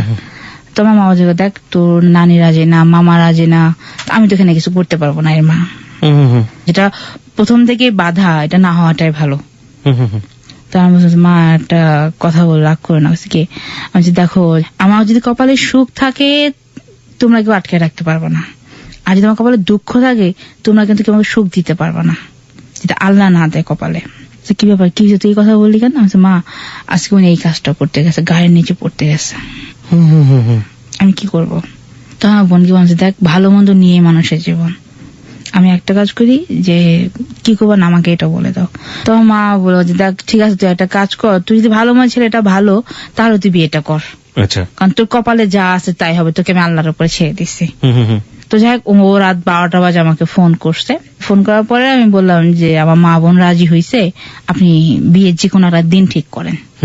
তো যে আমি কাল সকালে বিয়ে করবো। আমরা সকালে তো সম্ভব না, সকালে সম্ভব না, আপনি সন্ধ্যার সময়টা। এই ছেলেটা যে এত ক্রেজি হয়ে গেল, আমাদের জানার ইচ্ছা হচ্ছে যে কতদিনের সম্পর্ক এটা? মাত্র 2 সপ্তাহ থেকে 3 সপ্তাহ না? 1 সপ্তাহ। 1 সপ্তাহ? 1 সপ্তাহের মধ্যে ছেলেটা এত ক্রেজি হয়ে গেছে আপনার উপরে? 1 সপ্তাহ। This is happening. ওকে, তারপর? যাই হোক, তো পরের দিন সকালে আমি অফিসে গেলাম, অফিসে গিয়ে আমার এমডি স্যারকে বললাম, আমি অফিস থেকে ছুটি নিয়ে চলে আসছি। ওকে আমি ফোন দিলাম যে আমি অফিস থেকে বের হচ্ছি, আপনি একটু মৌচাকে আসেন। জি। তো মৌচাকে আসলো, মৌচাকে আসার পরে আমরা আর কি ওর জন্য যে কেনাকাটাগুলো করার দরকার এগুলো আমি করে নিলাম, কিন্তু আমার জন্য আমি কোনো কেনাকাটা করি না। আমাকে আমার এক ভাবি ছিল, আমার খুব ভালো একটা ফ্রেন্ড আমার ভাবিটা, তো উনি আমার জন্য একটা বিয়ে শাড়ি কিনলো। জি। তো কেনাকাটা করে আমি আমার বাসায় চলে যাই, ও ওর বাসায় চলে যায়। আমাদের কথা সন্ধ্যায় আমরা একসাথে হব। ওকে, আমাদের বাড়ি থেকে ওই সন্ধ্যায় বিয়েটাকে আপনারা ঠিক করে ফেলছেন যে হ্যাঁ ওদিন সন্ধ্যায়? সন্ধ্যায় বিয়ে করছেন। হ্যাঁ সন্ধ্যায়। আপনার ফ্যামিলি সবাই জানে, কেনাকাটাও চলছে? হ্যাঁ, সবুজের ফ্যামিলি কি জানে? তখন ও বলছে যে ও ফ্যামিলিতে বলছে, ওই মুহূর্তে ও আপনাকে বলেছে যে হ্যাঁ ওর ফ্যামিলিতেও বলা হয়েছে। হ্যাঁ এটা বলছে। তো যাই হোক, সন্ধ্যায় আমরা বিয়ে করলাম মহাখালী কাজ অফিসে গিয়ে। আমার এক নানু ছিল, আমার বোন ছিল, আমরা 4 জন যাই এখানে, আমার 2টা আঙ্কেল ছিল, 6 জন ছিলাম। এখানে আমাদের বিয়েটা হয়। সবুজের পক্ষ থেকে কে ছিল? ওর পক্ষ থেকেও কাউকে নেয় নাই। আপনারা জিজ্ঞেস করেননি যে? হ্যাঁ, আমার বোন জিজ্ঞেস করছে তোমার এখান থেকে কেউ আসে না কেন? তো বলছে আমার বাবার অবস্থা খুবই সিরিয়াস, ওনার আমাদের আত্মীয়স্বজন কেউ আসার মতন এখন নাই। নোবডি, কেউই আসেনি? কেউ না। এবং ওই ছেলের পক্ষ থেকে কেউই না? কেউ না। তো তোমার ফ্রেন্ড সার্কেল কেউ না? ফ্রেন্ড সার্কেল কেউ না। আপনারা ওই ফ্যামিলি সম্পর্কে খোঁজ খবর নিয়েছিলেন ওই মুহূর্তে? ওই মুহূর্তে বা কি করে? আমার যখন আমাদের সঙ্গে ফ্যামিলি বিয়ের কথা আমার ফ্যামিলিতে বলে, তখন আর কি আমার ফ্যামিলিতে খোঁজ নিয়েছে। ওর মামা, ওর ভাই, এরা সবাই মিরপুরে থাকে। মিরপুর 14 নাম্বার আমার ভাসুর থাকেন, 10 নাম্বার আমার শ্বশুর থাকেন, মামা শ্বশুর। এই খোঁজ খবর করে নেওয়া হয়েছে। আমার ভাসুর ও যে অফিসে জব করতো আমাদের বাড়ির পাশে, ওই অফিসেই জব করেন। আর ও যে ডিপার্টমেন্টে জব করতো, ডিপার্টমেন্টের চিফ ছিলেন আমার ভাসুর। আচ্ছা আচ্ছা আচ্ছা। তো যাই হোক, আমাদের বিয়েটা হয় সন্ধ্যায়। তো বিয়ে হয়ে যখন আমরা কাজ অফিস থেকে বের হয়ে যাই, তখন আমাকে বলতেছে, রুমা তুমি আপাদের সঙ্গে বাসায় চলে যাও, আমি বাসায় যাব না। কোথায় যাবেন? মিরপুর যাবো, আমার ভাইয়ের বাসায়। আমার 2টা ভাস্তি আছে, তো ওরা আমাকে না দেখলে খুব কান্নাকাটি করে। আচ্ছা। আমি আবার আমার নানুকে বললাম, জাপা এই ব্যাপার, উনি তো বাসায় যাবে না। তো আমার নানু যে এটা কি কথা, আজকে বিয়ে করলো, আজকে সে চলে যাবে বাসায়? আপনারা আপনাদের বাসায় নিয়ে আসতে চাচ্ছিলেন? হ্যাঁ, আমাদের বাসায়। কারণ ওর মধ্যে আমি তো কোনো বাসা নেই বা ও থাকে একটা মেসে থাকে।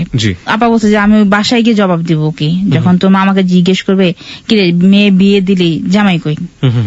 তো এটা বলার পরে আমাদের বাসায় যায়। যাওয়ার পরে আমরা মোটামুটি সব আত্মীয় স্বজনই শুনে ফেলে যে রুমা বিয়ে করে ফেলছে। আচ্ছা। রাগ থাকা সত্ত্বেও আমার সব আত্মীয় স্বজন আমাদের বাড়িতে আসে। আইসা সবাই ওকে দেখে, আমরা সবাই সালাম টালাম করি, আমার নানুকে মামি থেকে সালাম করে সবাই দোয়া করে আমাদেরকে। যাক, ওই রাতে আমরা আমাদের বাসায় থাকি। একটা পর্যায়ে কথায় কথায় আমার মা বললো যে বাবা, কোনোদিন আমার মেয়েকে তুমি ফেলো না, কারণ ওর কিন্তু বাবা নাই। এখন তুমি ওকে বিয়ে করছো, তুমি ওর সব। তখন আমার মাকে উত্তর দিল কি যে মা, আমাদের ফ্যামিলিতে 2টা বিয়ে নেই কারো, আমাদের সবার একটা করে বউ, আমারও বউ একটা, আপনি এটাই থাকতে পারেন। মানে সবুজ যাকে আপনি বিয়ে করলেন, আপনার জামাই সেটা বললো মাকে কথা বলো। তো আমার মা এই কথা শুনে খুব খুশি হলো।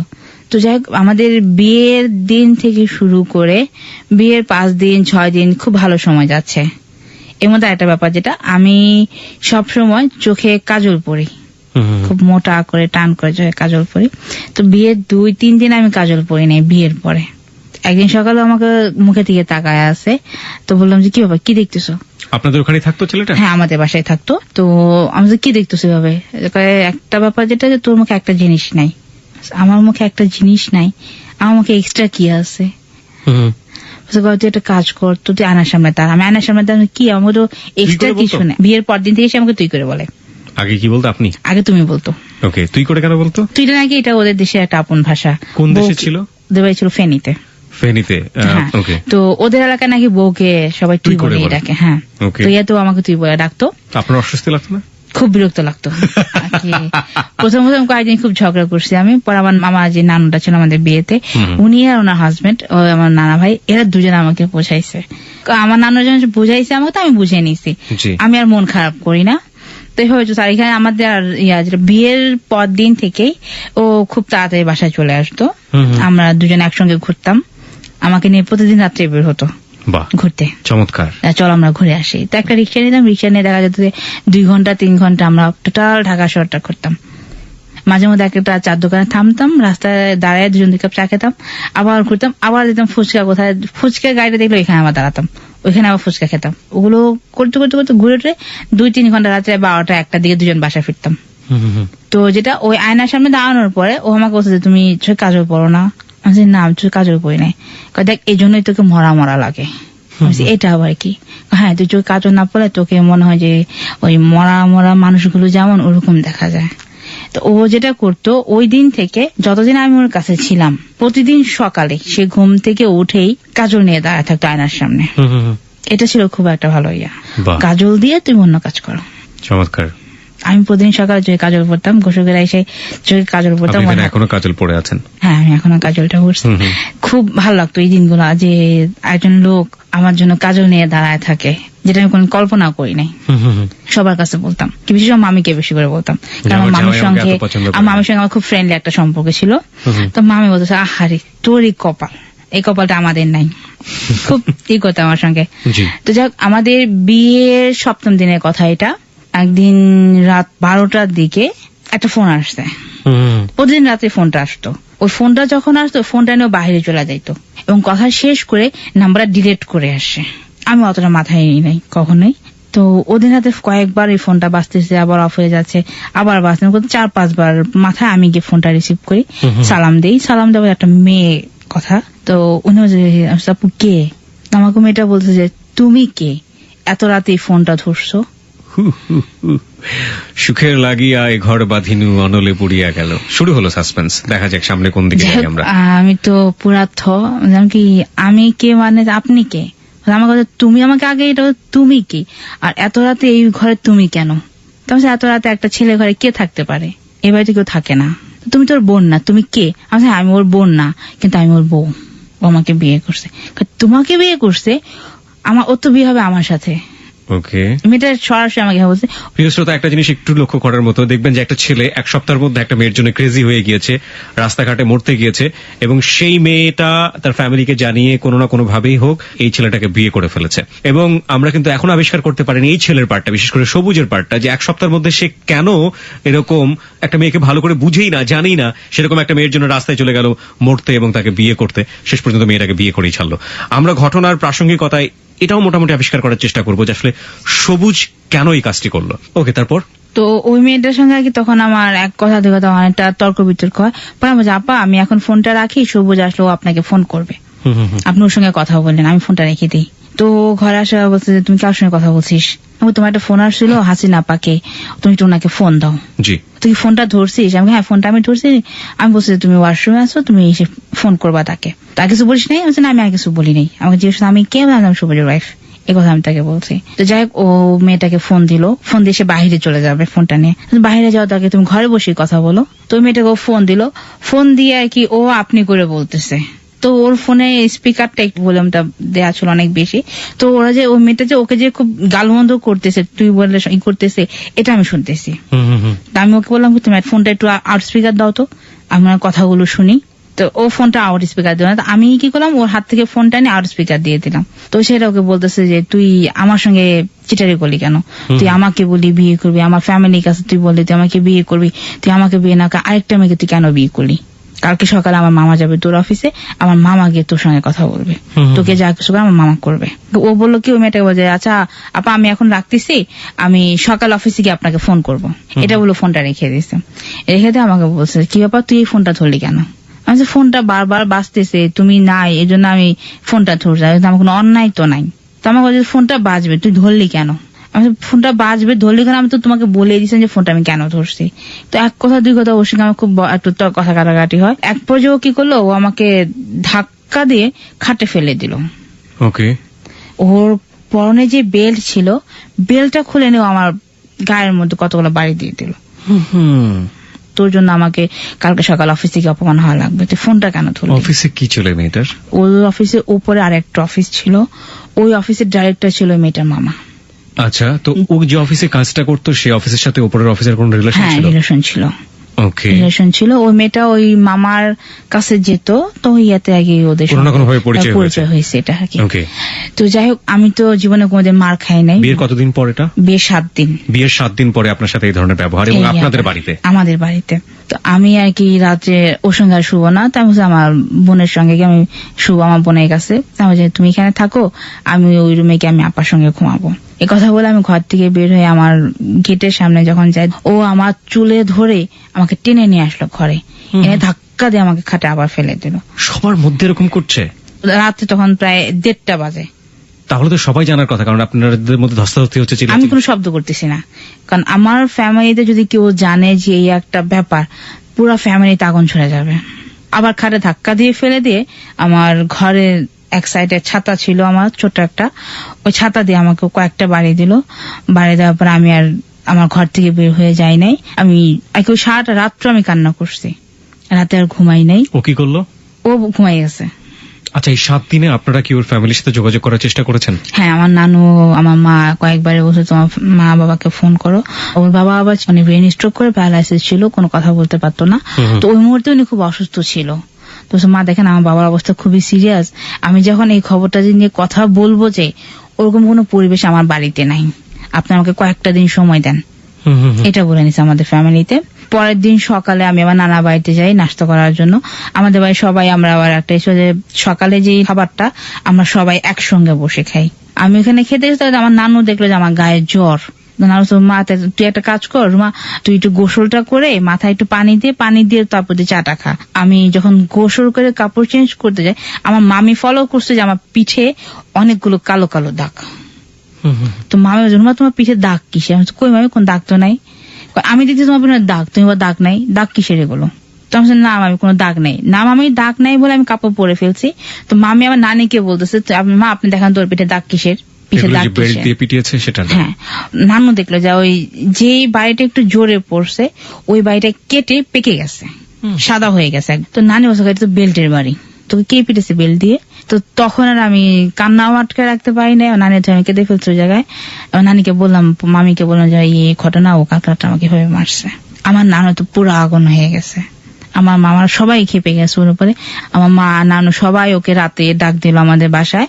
তো আমার নানা বাড়িতে গেল, মামার কাছে গেল। মামা জিজ্ঞেস করে, দেখেন আপনাদের বিয়ে হয়েছে মাত্র 7 দিন, এখনো বিয়ের গন্ধ যায় না শরীর থেকে, আপনি এখনই মেয়েটাকে মারলেন। তখন মামা আমি তো অফিসে একটু সমস্যা হয়েছিল, তো আমার মাথা ঠিক ছিল না, আমি জন্য ওরে মারছি, তো এবারের মতো আপনি আমাকে মাফ করে দেন, আমি আর কোনোদিন ওকে মারবো না। এই কথা বলে আমার মামার কাছ থেকে চলে আসছে। তো মামা বলছে ঠিক আছে জানি। শেষবার আমিও বললাম যে মামা থাক, এই ব্যাপারটা না কোনো ঘাটাঘাটি করার দরকার নাই, সে যদি স্যারেন্ডার করছে তাকে কিছু বললেন না। আমি আমার মতো আমার বাসায় চলে আসলাম আমাদের ঘরে। তো ওদিন রাতে আমি ওর সঙ্গে কোনো কথা বলি নাই, আমি আমার মতো ঘুমায় আসি। পরের দিন সে অফিসে চলে গেছে। তো আরেকটা যেটা, আমাদের বাড়িতে বিয়ের পর আর কি আমাদের যে আত্মীয় স্বজন, নতুন জামাই, সবার বাড়িতে সবাই দাওয়াত দেয়, ও কোনো দাওয়াতে অ্যাটেন্ড করে না। সবাই রান্না করে বসে থাকে, খাবার নষ্ট হয়ে যায়, রাত 1:30-2টা বাজে ওই লোক আসে না। তো এরকম আমার সবাই আর কি আমার উপরে ফ্যাটা, পারিবারিক ভাবে একটা কালার হয়ে যাচ্ছে আর কি। তখন আর কেউ দেখি আমার সঙ্গে কেউ ভালো করে কথা বলে না, যে তুই এটা কি করলি, তুই কি সমাজ ছাড়া না তুই আমাদের ফ্যামিলি ছাড়া, তো জামাই এটা কি, তো জামাই কেউ দাওয়াত দিলে আসে না, কারো কাছে যায় না, এটা কি? আমরা তো এমন তো জামাই চাই নাই। তো যাই হোক, লাস্টে আমার ভাবি ওনার ছেলে মুসলমানি করাইছে, তো উনি দাওয়াত দিয়ে গেছে বাসায়, বলে সবুজ এটাই তোমার শেষ দাওয়াত, যদি আমাদের বাড়িতে তুমি না যাও আর কোনোদিন কোনো বাড়িতে উঠতে পারবা না। তো এটা বলে ভাবি চলে গেছে। তো ভাবি যাওয়ার পর বিকেলে আমি বললাম কি দেখো, আজকে যদি দাওয়াতটা না যাই এটা কিন্তু খুব খারাপ দেখা যাবে। 2 দিন পর আমি কথাটা বলি, তো বলে তুমি রেডি হয়ে থাকো, আমি সন্ধ্যা এসে তোমাকে নিয়ে যাবো। তা আমি সন্ধ্যা এসে আমাকে নিয়ে যাবো, সন্ধ্যা থেকে আমি রেডি হয়ে বসে আছি। আমাদের বাড়ির সবাই দাওয়াতে চলে গেছে, আমি যাইনি। রাত 10টা বাজে আমি ওকে ফোন দেই, আমার আরেকটু দেরি হবে, তুমি থাকো আমি আসতেছি, না তুমি বাসায় চলে যাও আমি আসতেছি। আমি ওর বাসায় যাই না, আমি ও আসলাম না তুমি আসো একসঙ্গে যাব, আমার 1/2 ঘন্টা সময় লাগবে আসতে। আমার বাবা মা মামিরা সবাই তো দাওয়াত থেকে আইসা আমাকে যেভাবে পারছে আমার সঙ্গে বকাবদ্ধ রাগারাগি করে গেল ওর ব্যাপারটা নিয়ে। তো যাক রাত 2:30 বাজে ও বাসায় আসছে, বাসায় আসা তুমি যে বললা আমাকে রেডি হয়ে থাকার জন্য, আমি 5টা থেকে রেডি হয়ে আসা, এখন বাজে রাত 2টা, তুমি এখন বাসায় আসছো, এটা কি হয়? ও আমাকে একটা কথা বলছে, আমার ভাল লাগলে যাও, ভাল লাগলে যাবো না, এক কথা বারবার বলবি না। ও একটা পার্সোনাল লাইফ ছিল, যে পার্সোনাল লাইফে ও হ্যাপি ছিল না কোনো না কোনো ভাবেই। আমরা ওর কথা শুনে বুঝতে পারছি, ওর অ্যাটিটিউড শুনে বুঝতে পারছি যে ওর একটা ব্যক্তিগত জীবন ছিল, সেই ব্যক্তিগত জীবন সম্পর্কে আপনি তখনও স্পষ্ট করে কোনো কিছু জানেন না, একটু একটু আঁচ পাচ্ছেন, কিন্তু সেই ব্যক্তিগত জীবনে ও একেবারেই হ্যাপি না। ওকে, তারপর তো যাক ওই তখন ওই এক কথা 2 কথা ও আমাকে কি করে ঠাস ঠাস করে 2টা থাপ্পড় দিল গালে, আমার গালে থাপ্পড় দিল। তখন আমি খুব কান্না করতাম, বললাম কি তুমি এসব কি শুরু করছো, তুমি বিয়ের কয়দিন তুমি ওদিন আমাকে মারলা, আজকেও আমাকে মারলা, কোন একটা ফ্যামিলি কারোর সামনে তোমার জন্য মুখ দেখাইতে পারি না, আমি তো এমন না। 2টা নাতিন আমাদের বাড়ির, আমরা সবাই আমাদেরকে মাথায় করে রাখে, আমাদের নাতিন জামাই বলতে কি আমাদের বাড়ির সবার কাছে একটা মাথার মনি মনে, নাতিন জামাইকে তারা এত আদর করে, আর সেখানে তুমি কারোর সামনে ফেস হও না, সমস্যাটা কোথায়? যখন প্রবলেম থাকে আমাকে বলো। ওদিন হয়তো আমাকে মারছে, আমি ওরা কিছু বই নাই, আমি পরের দিন সকালে আমার মামির কাছে আমি বললাম যে মামি ও তো গতকালকেও আমাকে মারছে। তা মামি শুনে নিজে একা খুব কথা রাগারাগি করলো আমার সঙ্গে, রাগ করে আমাকে বললো কি রুমা সব থেকে ভালো হয় তুমি একটা কাজ করো, তুমি দূরে চলে যাও। কারণ কি যে দেখা যাবে যে 1 দিন 2 দিন 3 দিন তোমার নানি তোমার মামা এরা কেউ শুনবে যে তোমার গায়ে হাত তুলছে, তোমার এরা সবাই খেপে যাবে, তখন হবে কি যে শ্বশুর জামাইয়ের মধ্যে একটা হাতাহাতি হবে, মানুষ হাসবে তখন শুনলে এটা। তো যাই হোক আমার মামি সবার কাছে বললো যে রুমাকে কিছু ফার্নিচার কিনে দাও, ও আলাদা ঘর নিয়ে থাকুক, বাড়িতে রাখার দরকার নেই, মেয়ে বিয়ে দূরে রাখাটাই ভালো। মামি আর ওই কথাটা বলে নাই যে কেন চলে যাচ্ছে, ফ্যামিলি থেকে ফার্স্টে কেউ রাজি হয় না, মামা রাজি হয় না, পরে মামির কথাতে সবাই রাজি হয়েছে, ঠিক আছে ও আলাদা বাসা নেই। তো তখন আমি আলাদা বাসা নেই, আমরা 1 রুমের একটা বাসা ভাড়া নেই। মার্চের 1 তারিখ আমরা বাড্ডা গিয়ে উঠি। নতুন বাসা ওঠার পরে 5-6 দিন আবার সে খুবই ভালো, সেম আগের মতো, খুব তাড়াতাড়ি বাসায় চলে আসে, আমাকে নিয়ে ঘুরতে যায়, এক প্লেটে ভাত নেয় ও নিজেও খায়, আমাকেও খাইয়ে দেয়। মানে একটা জায়গার একটা চেঞ্জ পেলেন। হ্যাঁ, তো এর মধ্যে যেটা হয়, আমি আমার বিয়ের 1 মাস পরে আমার বাচ্চা কনসেপ্ট করে। 1 মাস পরে? 1 মাস পরে। ওকে। তো বাচ্চা কনসেপ্ট তখন কি আপনি জবটা করছেন না ছেড়ে দিয়েছেন? আমি জব করি তখনও জব করছেন? হ্যাঁ। বাচ্চা যখন কনসেপ্ট হয় তখন আমি মামিকে বলি ফার্স্ট। মামি আমার মা নানু সবাইকে বলে, সবাই খুশি এটা শুনে। তবে নানু ওকে ফোন দিয়ে বললো যে ওর মার বাচ্চা কনসেপ্ট করছে। ও মা নানা ভাই 1 মাসের মধ্যে আপনাদের তখনও ওই ছেলের ফ্যামিলি সম্পর্কে আপনারা জানি না, জানেন কিছু না জানি এবং না। যোগাযোগ করেননি? না, আমাদের বাড়ি থেকে ওকে বলা হচ্ছে যোগাযোগ করানোর জন্য, ও করাই দিচ্ছে না। which is truly bad. এটাই আর কি। বাসায় গিয়ে যাওয়ার পর ও আমাকে জিজ্ঞেস করে যায়, নানি একটা কথা বলো, এটা কি সত্যি? আমি বলছি হ্যাঁ এটা সত্যি। তো আমি একটা দেখলাম যে একটা মানুষ যখন এই কথাটা শুনে সবার মুখে একটা হাসি উজ্জ্বলতা থাকে, আর ওর মুখটা জানি কেমন কালো করে ফেললো, চুপসে গেল। তো আমি কি ব্যাপার, তোমার কোনো সমস্যা? বলছে না সমস্যা না, আবার সমস্যা। বলছে যেমন? দেখ এখন আমার উপর আমার সংসারটা চলে, আমার বাবার অবস্থা খুবই খারাপ, আমার স্যালারিটা এখান থেকে বেশি নেই, এই মুহূর্তে বাচ্চাটা নেই, আগে ঠিক বাচ্চাটা আমরা আরো পরে নেই। তুমি কি করতে চাচ্ছ? তুই এটা নষ্ট করে ফেল।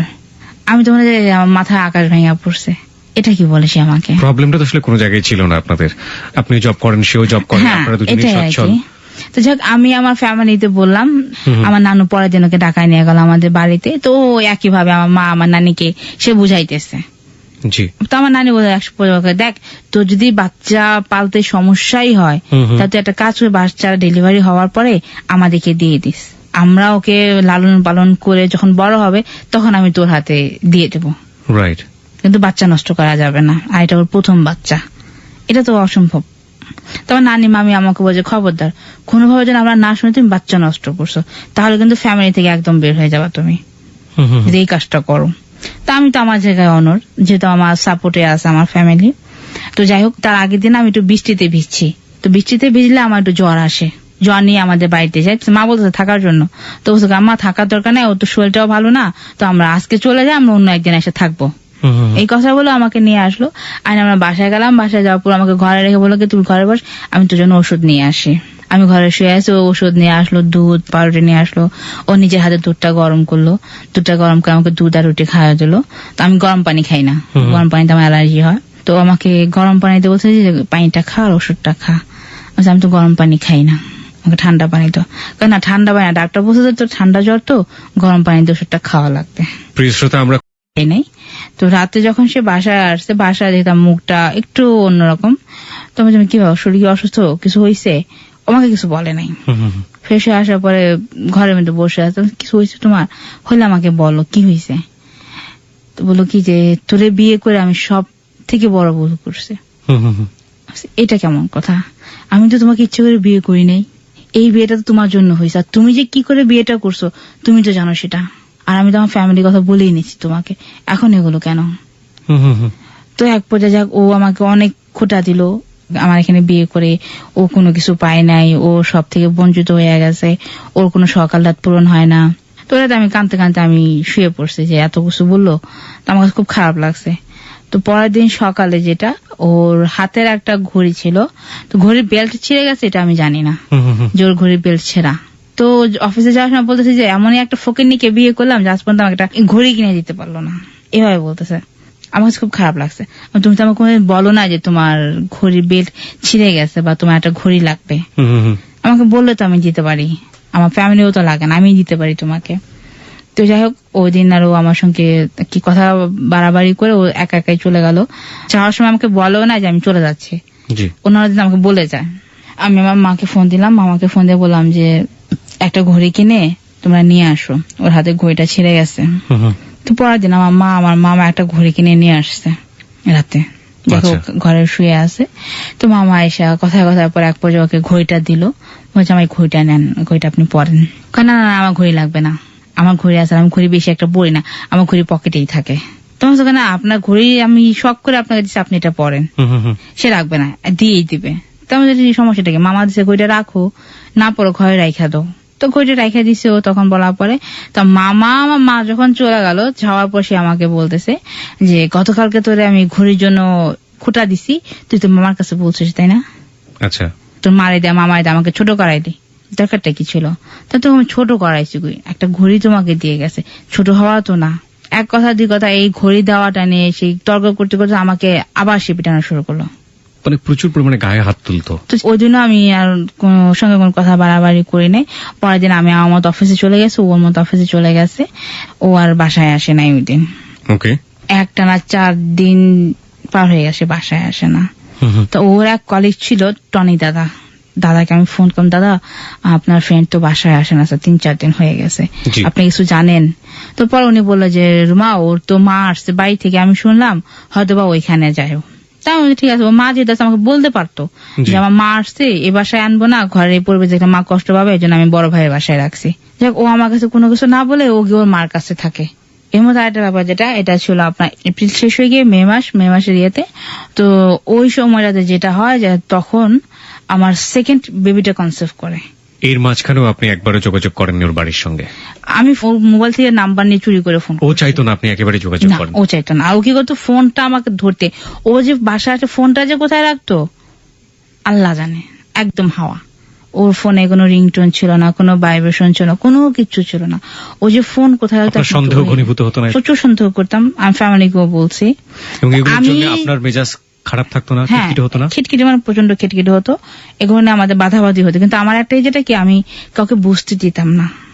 কারণ নিজের ঘরের অশান্তি গুলো বাইরের মানুষ ঘরে কি, যেটা যে অন্য কেউ যদি শোনে এটা নিয়ে হাসি ঠাট্টা করে সবাই, হেল্প তো কেউ করবে না, বরং সুযোগ নেবে। হ্যাঁ, আমি যেটা করতাম সেটা হচ্ছে যে ও যখন অফিসে চলে যেত, ওর পার্সোনাল যে ডায়েরি গুলো ছিল ওইখান থেকে আমি ওর ফ্যামিলি কিছু নাম্বার কালেক্ট করছি। ওই নাম্বার কালেক্ট করতে গিয়ে আমি একদিন দেখি যে আমার বিয়ের কাবিননামার অ্যাড্রেস আর ওদের বাড়ির অ্যাড্রেস দুইটাই আলাদা। কিছু ঘুরতে গিয়ে সাপ বেরোচ্ছে। আর ওই যে ওর মামাতো বোন ছিল ফারহানা, ওই ফারহানাকে দিয়ে অনেকগুলা চিঠি, ফারহানার ছবি, এগুলো আমার কাছে চলে আসছে। আমি ওগুলো কিছু ওকে বলি নাই। তো সেকেন্ড টাইম যখন আমার বাচ্চাটা কনসেভ করে, এটা আমি ওকে প্রথম 2 মাস বলি নাই, যাতে আমার বাচ্চাটার কোনো ঝামেলা না। হ্যাঁ, আমার মামিকে আমি বলছি, আমার ফ্যামিলিকে আমি বলছি, তো জামাইকে আগে কিছু বলিস না। তো 2 মাস পরে অটোমেটিক ভাবে ও ব্যাপারটা বুঝতে পারছে। তো একদিন ও হুট করে অফিসে গেছে, অফিসে গিয়ে কি মনে করে জানি 2 ঘন্টা পরে বাসায় চলে আসছে। তুমি অফিসে যাও না? কারণ শরীরটা ভালো লাগতেছে না, তোকেও দেখতে ইচ্ছে করতেছিল, ওই জন্য চলছিলাম। কি বাবা এটা কি শুনলাম? তখন আমি যখন ঘরে যাই তখন ও আমাকে ওর পাশে বসায় একটা কথা জিজ্ঞেস করে, আর সত্যি একটা কথা বলবি? আমি বলছি কি? তুই কি আবার বাচ্চা কনসেভ করছে? খুব আস্তে বলবে, না তো। আমি একটা গল্প শুনেছিলাম এরকম, যে বাঘিনী যখন প্রসব করার পরে বাঘের কাছ থেকে বাচ্চাগুলোকে দূরে রাখে, কারণ ক্ষুধা পেলে বাঘ যদি খাবার না পায় তাহলে অনেক সময় নাকি বাচ্চা খেয়ে ফেলে। এরকম একটা গল্প আমি শুনেছিলাম। মানুষ কতটা অসহায় হলে এরকম কাজ করতে পারে, নিজের সন্তানের খবর সে যে সন্তান নিয়ে আসলো দুনিয়াতে তাকে দিচ্ছে না। চিন্তা করে দেখুন, situation is too tough, but ও বলে যাচ্ছে খুব সহজ সরল ভাবে। তারপর 2 বার আমি ওকে না করছি, 3 বারের মাথা আমাকে বলতেছে কি যে তোর যদি পেটে বাচ্চা থাকে তো সে বাচ্চার কসম, তুই মিথ্যা কথা বল, তুমি তো মরা বাচ্চা হবে। তখন আমি বলছি যে হ্যাঁ, আমার বাচ্চা কনসেভ করছে। অনেকক্ষণ চুপচাপ ছিল, জোরে একটা শ্বাস নিল, রুমা আমি কি এতটাই খারাপ যে তুই বাচ্চা কনসেভ করছে খবরটা আমাকে দিলি না? আমি তোমাকে জানাই নাই তো তুমি কি করছো, তুমি জানো সেটা। তখন সঙ্গে সঙ্গে ও আমার জালকে ফোন দিছে, ভাবি সুখবর আছে। কি সুখবর? ভাবি আপনি তো আবার চিঠি হইতেছেন। তো আমার জাল উনি শুনে আর কি না খুশির মধ্যে বললো ভালো তো না। ওই দিন থেকে আর আমাকে সে কোনো কাজ করতে দেয় না ঘরের, এভরিথিং সবকিছু ও করে। 3 বেলা ও ভাত মুখে তুলে দেয়, 3 বেলা আমি ভাত খাই। অন্যরকম একটা আমাদের তখন আর কি। আমি এতটুকু বুঝতে পারছি না ও এবার কোন করতে চাচ্ছে না, বিশ্বস্ততা তৈরি হয়েছে আপনার তার প্রতি, এরকমই আর কি। তো 2-3 দিন পরেও আমার শ্বশুর বাড়িতে গেল, শ্বশুর বাড়িতে যাওয়ার পরে এখান থেকে ফিরে আসলো। এর মধ্যে যেটা হয়েছে, আমার শাশুড়ি যেটা বললাম যে মাঝখানে যেটা বললাম ওটা আগে বলে ফেলছিলাম, 3-4 দিন বাসায় আসলে আবার টনি দাদাকে ফোন, দাদা ও তো বাসায় আসে না, আপনি একটু খোঁজ নিয়ে দেখবেন। দাদা বলে যে ওর মা আসছে শুনলাম, হয়তো বা ওই জন্য ওইখানে আসছে। তো আমি বললাম যে মা আসছে, আমাকে বললেই পারতো। আমার শাশুড়ি তখনই সেই করছে, আসার সময় ওই গ্রাম দেশে যে বনাজি ওষুধ দেয়, মানে এক ধরনের বনাজি ওষুধ, কবিরাজি বনজ ঔষধ যেটাকে বলে, গ্রামে দেয় বাচ্চা নষ্ট করার জন্য। ওই ওষুধটা সে সঙ্গে করে নিয়ে আসছে, একটা পত্রিকাতে পেঁচানো 8-10টা। প্রথম আপনার শাশুড়ির সাথে আপনার দেখা হচ্ছে? না। তাহলে এর আগে হয়েছে? তার আগে হয়নি। আমার শাশুড়ি হচ্ছে আমার ভাসুরের বাসায়, আমাদের বাসায় না। মানে শাশুড়িকে আপনার সঙ্গে দেখা করার জন্য আসছে নাকি তাকে খবর দেওয়া হয়েছে আপনার সঙ্গে আসার জন্য? না, আমার সঙ্গে খবর সে আসছে ওই বাচ্চা নষ্ট করার ওষুধটা নিয়ে। শাশুড়িকে জেনেছে যে তার ছেলে বিয়ে করেছে এরকম? হ্যাঁ, সে জানছে এটা, কারণ সে আমার জেনেছে। ওই আমাদের বাড়ির পাশে ওর দুটো অফিস কলিগ থাকতো, জি। ওরা ওর বড় ভাইকে বলছে ভাইয়া সমস্ত বিয়ে করে আমাদের এখানে থাকে। আর আমি ওই যে বললাম যে ওর কিছু কিছু নাম্বার আমি কালেক্ট করছি, হুম হুম। তো কালেক্ট করে আমি নাম্বার গুলোতে আমি কথা বলতাম পরিচয় দিয়ে। হুম। তো এখান থেকে আমার মামা শ্বশুর ছিলেন একজন, তার মামা মানে আপনার শাশুড়িকে আপনার জামাই এক ধরনের ম্যানেজ করেছে এবং তার মাধ্যমে হ্যাঁ। কাজগুলো করাচ্ছে, তাই তো? এটা Okay, আর কি। তারপর? তো যাই হোক 3 দিন পর যখন ওই বাসা থেকে চলে আসে, তো বাজারে নিয়ে আসছে অনেকগুলো হাতে করে। তো আনার পর আমি সবগুলো একটা একটা করে নামিয়ে দিয়েছি ব্যাগ থেকে। তো দেখলাম যে একটা ব্যাগ পোটলার মতো বাঁধা, পত্রিকার মধ্যে পেঁচানো। হুম হুম হুম। তো আমি বলছি, এটার মধ্যে কি? আচ্ছা। কয় এটা একটা ওষুধ। আমি বলছি, এটা কিসের ওষুধ? কয় ওষুধটা এখন তোকে খেতে হবে। আমি বলছি, কেন? কয় যে এটা বাচ্চা পেটে আসলে গ্রাম দেশে বউদেরকে খাওয়ায় আমাদের এদিকে, যাতে বাচ্চা আপনার জামাই ভালো বলছে থাকে। আপনাকে? হ্যাঁ, আর এটা হলে কোনো অসুখ বিসুখ হয় না, ভালো থাকে বাচ্চাটা। আমি বললাম, তাই নাকি? কয় হ্যাঁ, কয় এটা তোকে খেতে হবে। কিভাবে খেতে হবে? সকালে একটা রাত্রে একটা, 5 দিন। ওদিন রাত সে নিজের হাতে রান্না করছে, কোন মাছ প্রথমে আপনার মধ্যে একটা বিলিফ তৈরি করেছে সে। রান্না করে একই প্লেটে ভাত নিছে, ও নিজে খাচ্ছে, আমাকে খাওয়া দিচ্ছে। তো খাওয়ার শেষে যেটা হচ্ছে, ও আমাকে বলতেছে যে ওষুধটা খা। তো যখন বলছে ওষুধটা খাতে, আমার ভেতরে একটা ভয়, একটা সন্দেহ। ভয় ঢুকে গেছে, আবার ওষুধ খাবো। আমি বলছি, না, আমি ওষুধটা এখন কোন ওষুধ খাবো না, আমার খুব খারাপ লাগতেছে। কেন এত ওষুধটা খা, এই সময় ওষুধ খাওয়া লাগে। তো যাই হোক আমি ওর সামনে ওষুধটা খেলাম। খাওয়া বলতে কি, মুখে পানি নিছি, ওষুধটা দিয়ে ওষুধটা আমি গিলি না, ওটা মুখে এক সাইডে আমি রেখে দিছি। একটু পরে আমি বাইরে গিয়ে ওটা ফেলে দিছি। ওকে। খুব কষ্ট করে আমি 3 দিন পার করলাম। 3 দিন পরে যেটা করছি, আমি সব যে কটা বাকি ওষুধ ছিল আমি একসঙ্গে বাথরুমে ফেলে দিছি, না খাওয়া লাগে যাতে না। তো এর মধ্যে আমার বাচ্চা তখন 4 মাস গিয়ে 5 মাসে পড়ে গেছে। ওকে। তো একদিন আর কি ওর সঙ্গে আমার খুব ঝগড়া হয়েছে এই ভাবির বাসায় যাওয়া নিয়ে। তো ওদিন রাতে খুব বৃষ্টি হচ্ছিল, ওই বৃষ্টির মধ্যে আমাকে মারধর করে আমাকে বাড়ি থেকে ও বের করে দিয়েছে, ঘর থেকে। সারা রাত আমি বৃষ্টিতে ভেজি, আমাকে ঘরে উঠতে দেয় না। যখন ফজরের আজান দেয় তখন আমার মার বাসায় আমি গেলাম। আমার মার বাসায় আমি যাই, মা তো দেখে যে আমার পুরো গা ভেজা, এই অবস্থা। আমি বাসায় আসছি, তো সঙ্গে সঙ্গে ওখানে মা কাপড় চোপড় চেঞ্জ করে কি হিসেবে বলছে, মা এই ব্যাপার এই ওষুধটা না খাওয়া নিয়ে। তো যাই হোক ওই দিন যখন আমি বাসায় চলে আসতাম, আমাদের বাড়িওয়ালা ছেলে বউটা ছিল আবার খুবই, আমাকে নিয়ে খুবই আদর করতো। বাড়িওয়ালা ছেলে বউ, আমাদের আন্টিটা খুব আদর করতো। তো ভাবি আমাকে বলতো, রুমা তুমি একটা কাজ করো, সেটা হচ্ছে তুমি একটু তোমার শ্বশুর বাড়িতে যাও, গিয়ে তুমি এই ব্যাপারগুলো একটু বলো, যেহেতু তোমার এখন বাচ্চাটা পেটে, তোমারও তো একটা ভবিষ্যৎ আছে, বাচ্চাটা তুমি কি করবা। রাইট। তো যাই হোক আমি আমার শ্বশুর বাড়িতে গেলাম। বিয়ে তো যে ঠিকানাটা দিছে ওই ঠিকানা মতো আমি গেছি। আমি তো ফেনীতে নেমে ওইখানে আমি কিছু চিনি না। তারপরে আমার একটা নিশানা যে ঠিকানা তো একটা আছে, আমি খুঁজে বের করতে পারবো, বাবার নাম জানি। জি। তো ফেনী যাবো, ওইখানে যাওয়ার পর রিক্সাটাকে বললাম যে কোথায় যাবেন, আমি ভুইয়া বাড়ি যাবো। তো এখানে ভুইয়া বাড়ি আছে ঠিকই, কিন্তু এদের বাড়ি না, এটা অন্য ভুইয়া বাড়ি। তো একদম মাগরিবের আজান দিয়ে দিচ্ছি, সন্ধ্যা হয়ে গেছে। এখন আমি কি পরে আমি আমার ওই মামা শ্বশুরকে ফোন দিলাম, মামুন মামাকে, মামা আমি তো ফেনীতে আসছি, তো এখন আপনার ভাগিনা তো সাথে আসে না, আমি তো বাড়ি খুঁজে পাচ্ছি না। তুমি কই? আমি ফেনী ভুইয়া বাড়ি। তুমি ফেনী ভুইয়া বাড়ি গেছো কেন? তুমি যাবা কাজিরহাট ভুইয়া বাড়ি। আমি ঠিকানা পেয়ে গেছি। তো যাক আমি একটা বাসে উঠলাম, বাসে উঠে ওই আমি বললাম যে আমি কাজিরহাট নামবো। তো আমার বাসে যে আমার সঙ্গে মহিলা বসছেন, একজন ভদ্র মহিলা, তো উনি আমার জাল, আচ্ছা আচ্ছা, আমার চাস্তো জাল, আমি জানি না সেটা। তো আবার আমি একটু অসুস্থ, মহিলাটা দেখো বোন তুমি কোথেকে আস, তুমি কি এদিকে নতুন? হ্যাঁ আপা আমি আজকেই প্রথম আসছি। তো যাবা কোথায়? যে আমি কাজিরহাট যাবো। কাজিরহাট কার বাড়িতে? যে ভুইয়া বাড়িতে। কোন ভুইয়া বাড়ি? আবার আমার শ্বশুরের নাম বলছি। উনি তোমার কি হয়? আমি কি আমার শ্বশুর হন? তুমি কোন ছেলের বউ একটু বলো তো আমাকে। তাই আমি বললাম যেমন আমি মেজো ছেলে সবুজের বউ। সবুজ বিয়ে করছে? আমরা তো জানি না। কতদিন পরে ঘটনাটা? এটা হচ্ছে আমার বিয়ে 9 মাস পরে। বিয়ের 9 মাস পর। ওকে। তো যাই হোক আমার ওই জাল আমার ভাসু আমাকে নিয়ে বাড়িতে গেল রাত্রেবেলা। তো আমার শাশুড়ি যখন শুনছে যে তার ছেলে বিয়ে করছে, বউ বাড়িতে, আমার শাশুড়ি এখানে ফিট হয়ে পড়ে গেছে। তো তাহলে শাশুড়ি কি জানতো না কিছু। তো এই ওষুধগুলো কিভাবে নিয়ে আসলো? ওই ওষুধগুলো নিয়ে আসছে, কিন্তু আমি যে ওইখানে যাবো এটা ওরা জানতো না কেউ। ওকে, মানে শাশুড়ি ওই যাওয়ার কারণেই আলটিমেটলি হ্যাঁ ফিট হয়ে গেছে সে। তো যাই হোক ওকে তো সঙ্গে সঙ্গে আমার শাশুড়ি ফোন দিল যে তোর বউ চলে আসছে বাড়িখানে, এখন কি করবি বল, গ্রামে তো মান সম্মান থাকবে না।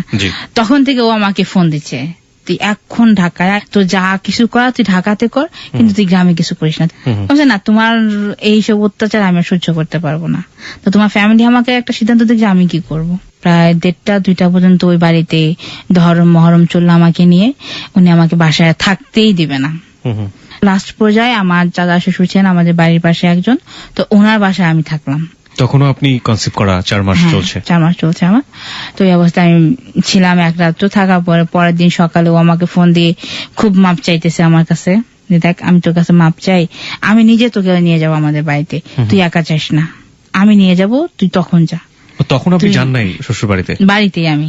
ও, আর ও তাহলে আবার বলছে কি যে আমি বলতে যদি চাচ্ছেন? ব্যাক করে ঢাকা ফিরে আসি, ও আমাকে ঢাকা থেকে ওদের বাড়িতে নিয়ে যাবে, আচ্ছা আচ্ছা। এটাও চাচ্ছে। তো যাই হোক, আমি তখন ওর কথা বিশ্বাস করছি। সত্য তো তুমি আমাকে নিয়ে আসবে বাড়িতে? হ্যাঁ, আমি আগামী শুক্রবারের মধ্যে আমি তোকে আমাদের বাড়ি নিয়ে যাব। তো যাই হোক, আমি ওইখান থেকে সকালে চলে আসছি। ঢাকায় আসা দেখি সে আমার মামা মা সবার কাছে এত কিছু বলে রাখছে, আমার বাড়ির সবাই আমার উপরে ফেটা। তো যখন বাসায় গেছি, আমার বাসায় কেউ আমার সাথে কথা বলে না। কি ব্যাপার, কি হয়েছে? তুই এইসব কাজ করতে গেলি কেন?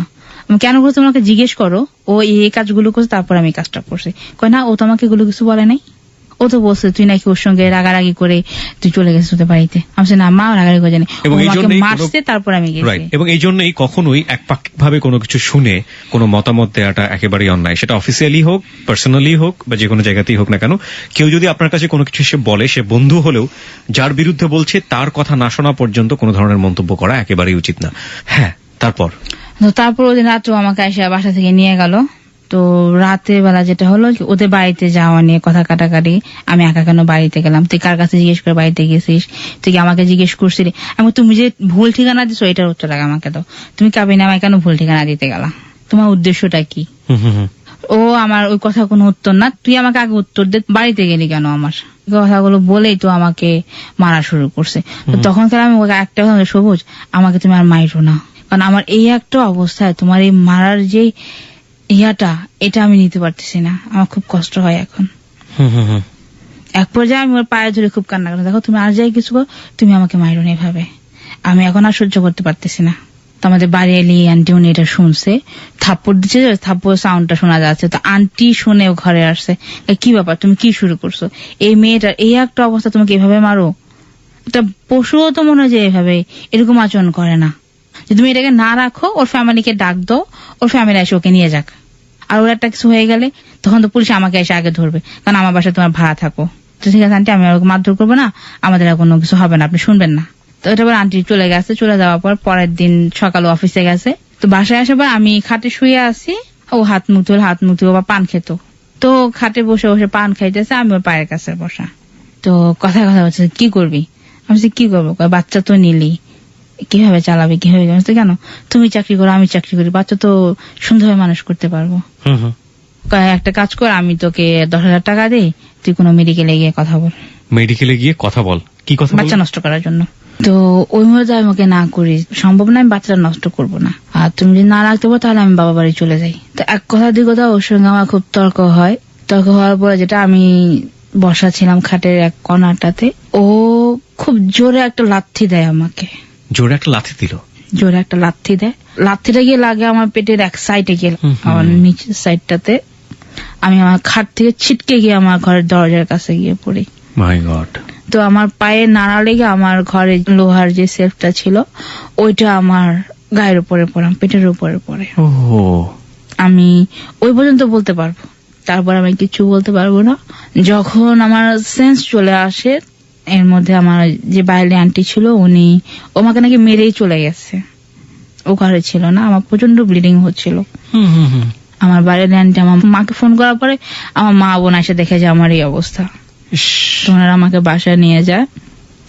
ওখানকার এক নানু ছিল, উনি আবার একটা সরকারি হসপিটালের নার্স। তো নানুকে নিয়ে আসে, ওই নানু দেখে যে আমার বাচ্চাটা নষ্ট হয়ে গেছে। ওর মাকে বললো যে দেখ, ওর বাচ্চাটা নষ্ট হয়ে গেছে, এখন যদি আমার না করে ও ব্লিডিং এ ও মারা যাবে।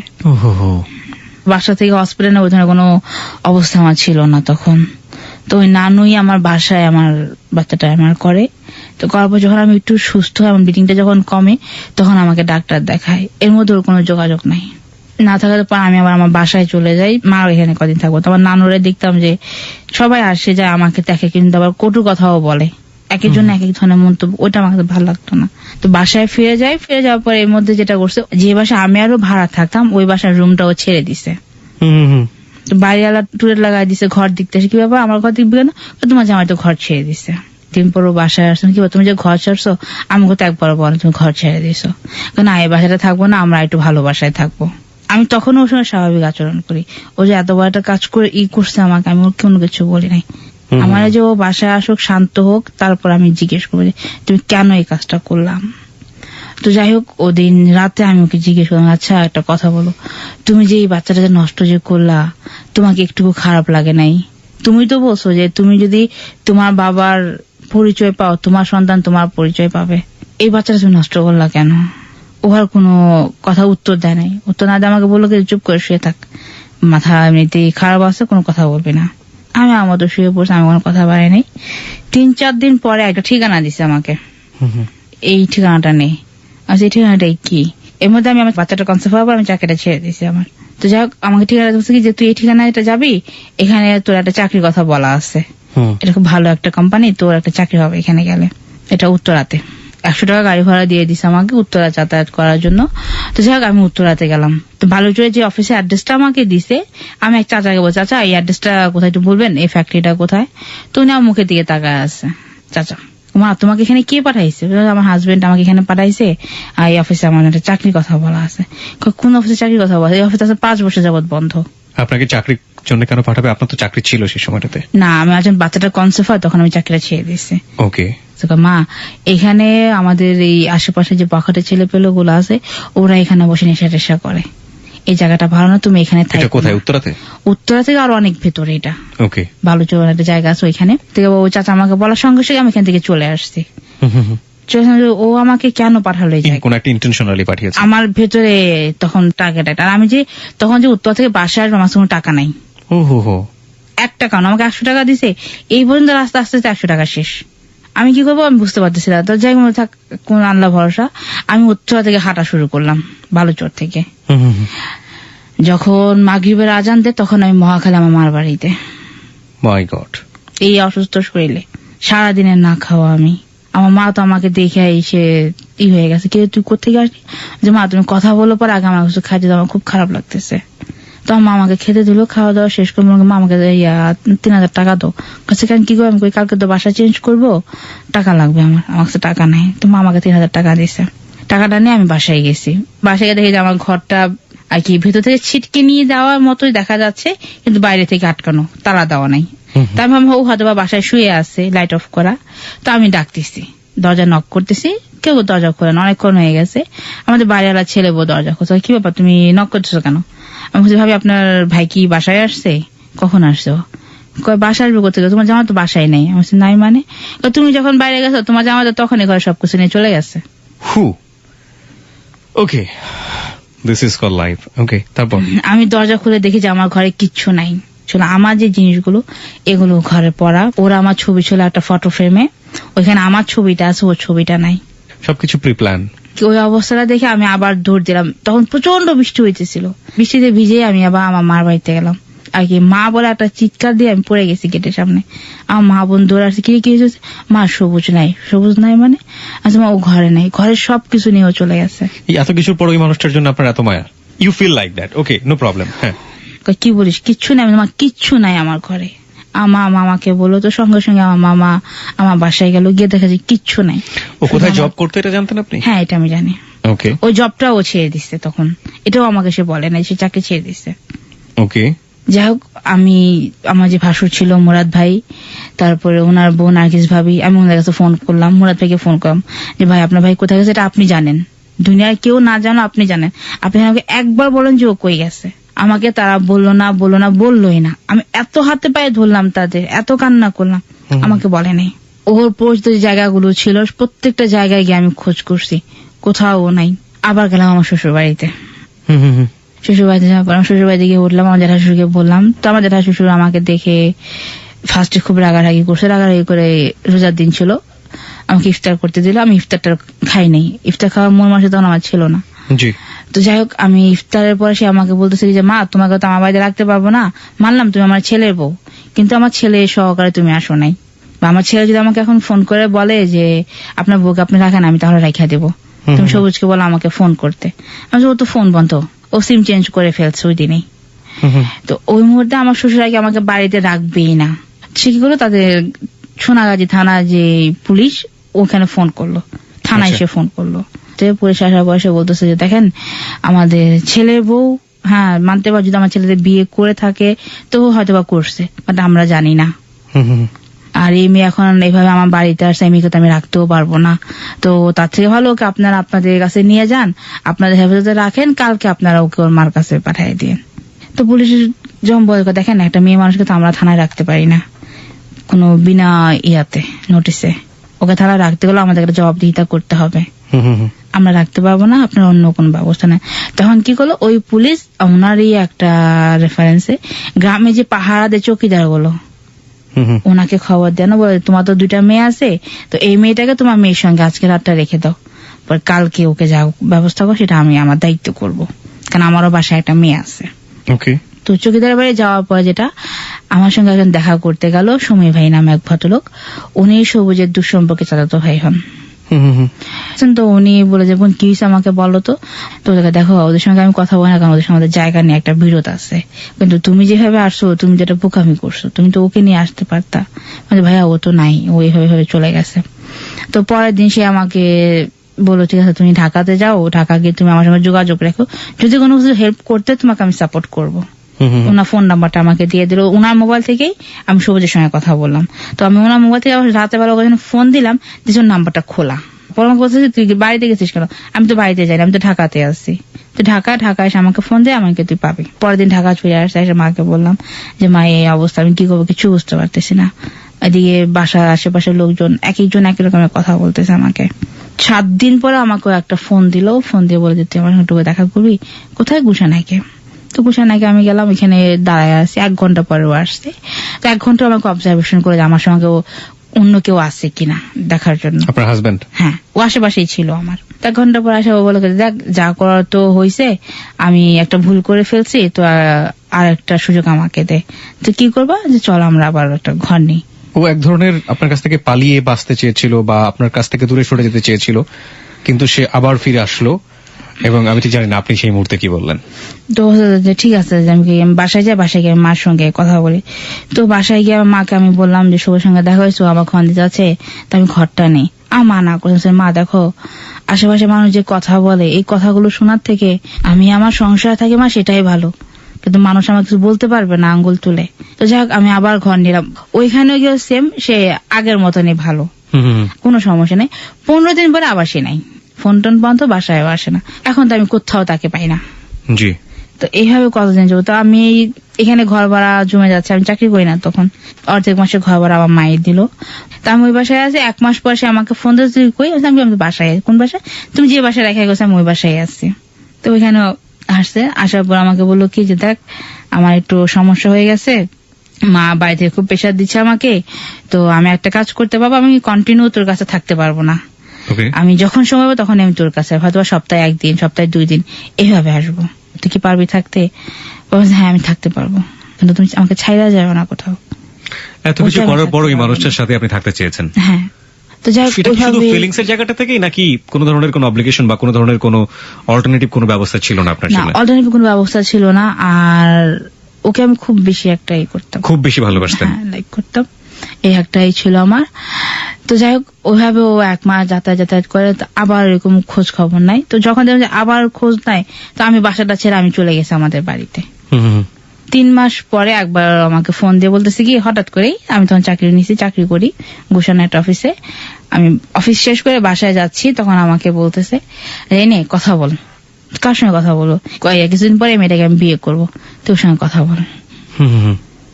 তো একটা মেয়ে ফোন ধরলো, ফোন দিয়ে বলতে কি তুমি তো সংসার করতে পারলে না, দেখো আমি সংসার করে তোমাকে আমি দেখাই দেবো। আমি তো বড় থ, আর কত সারপ্রাইজ পাবেন জীবনে।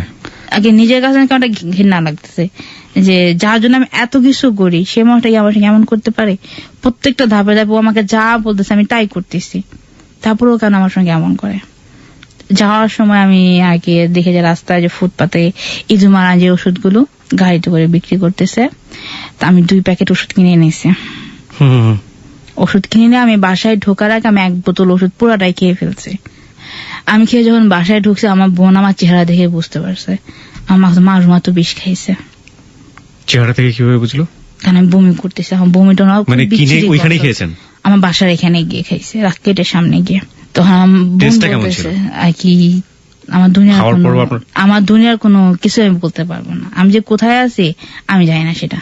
আমি শুনেছি বেশ, মানে যারা এরকম খান আর কি আমার ভেতর থেকে সব জ্বলে যাচ্ছে, আর বমিটা যে হচ্ছে খুব বিচ্ছিরি একটা কথা। ওই ইয়াতে আমি আরো আমার চোখ মুখ মনে হয় যে আর কি আমি একজন মানুষকে আমি 4 জন। আমরা এটা কেন বলছি, আমরা আমাদের শ্রোতাদেরকে বলছি এই কারণে যারা অনেকেই এরকম জীবনে বাধাগ্রস্ত হয়ে বিপদগ্রস্ত হয়ে এইরকম চিন্তা ভাবনা করেন। একটু টেস্টটা বলি, পৃথিবীর জঘন্যতম টেস্ট নাকি এটা। এবং ও যেটা বলছিল যে যখন বমিটা হচ্ছিল যে ওকে, তারপর আমার কোনো সেন্স নাই। আমার মা বোন আমাকে ওই বাসায় যতটুকু পারছে আমার মুখে লেবু, কাঁচা হলুদ, তারপরে তেঁতুল এগুলো দিয়ে মুখে পানি দিয়ে পেটে চাপ দিয়ে বমি করাইছে অনেকক্ষণ, নাকি বমি টমি করায় আমাকে ঢাকা মেডিকেলে নিয়ে গেছে।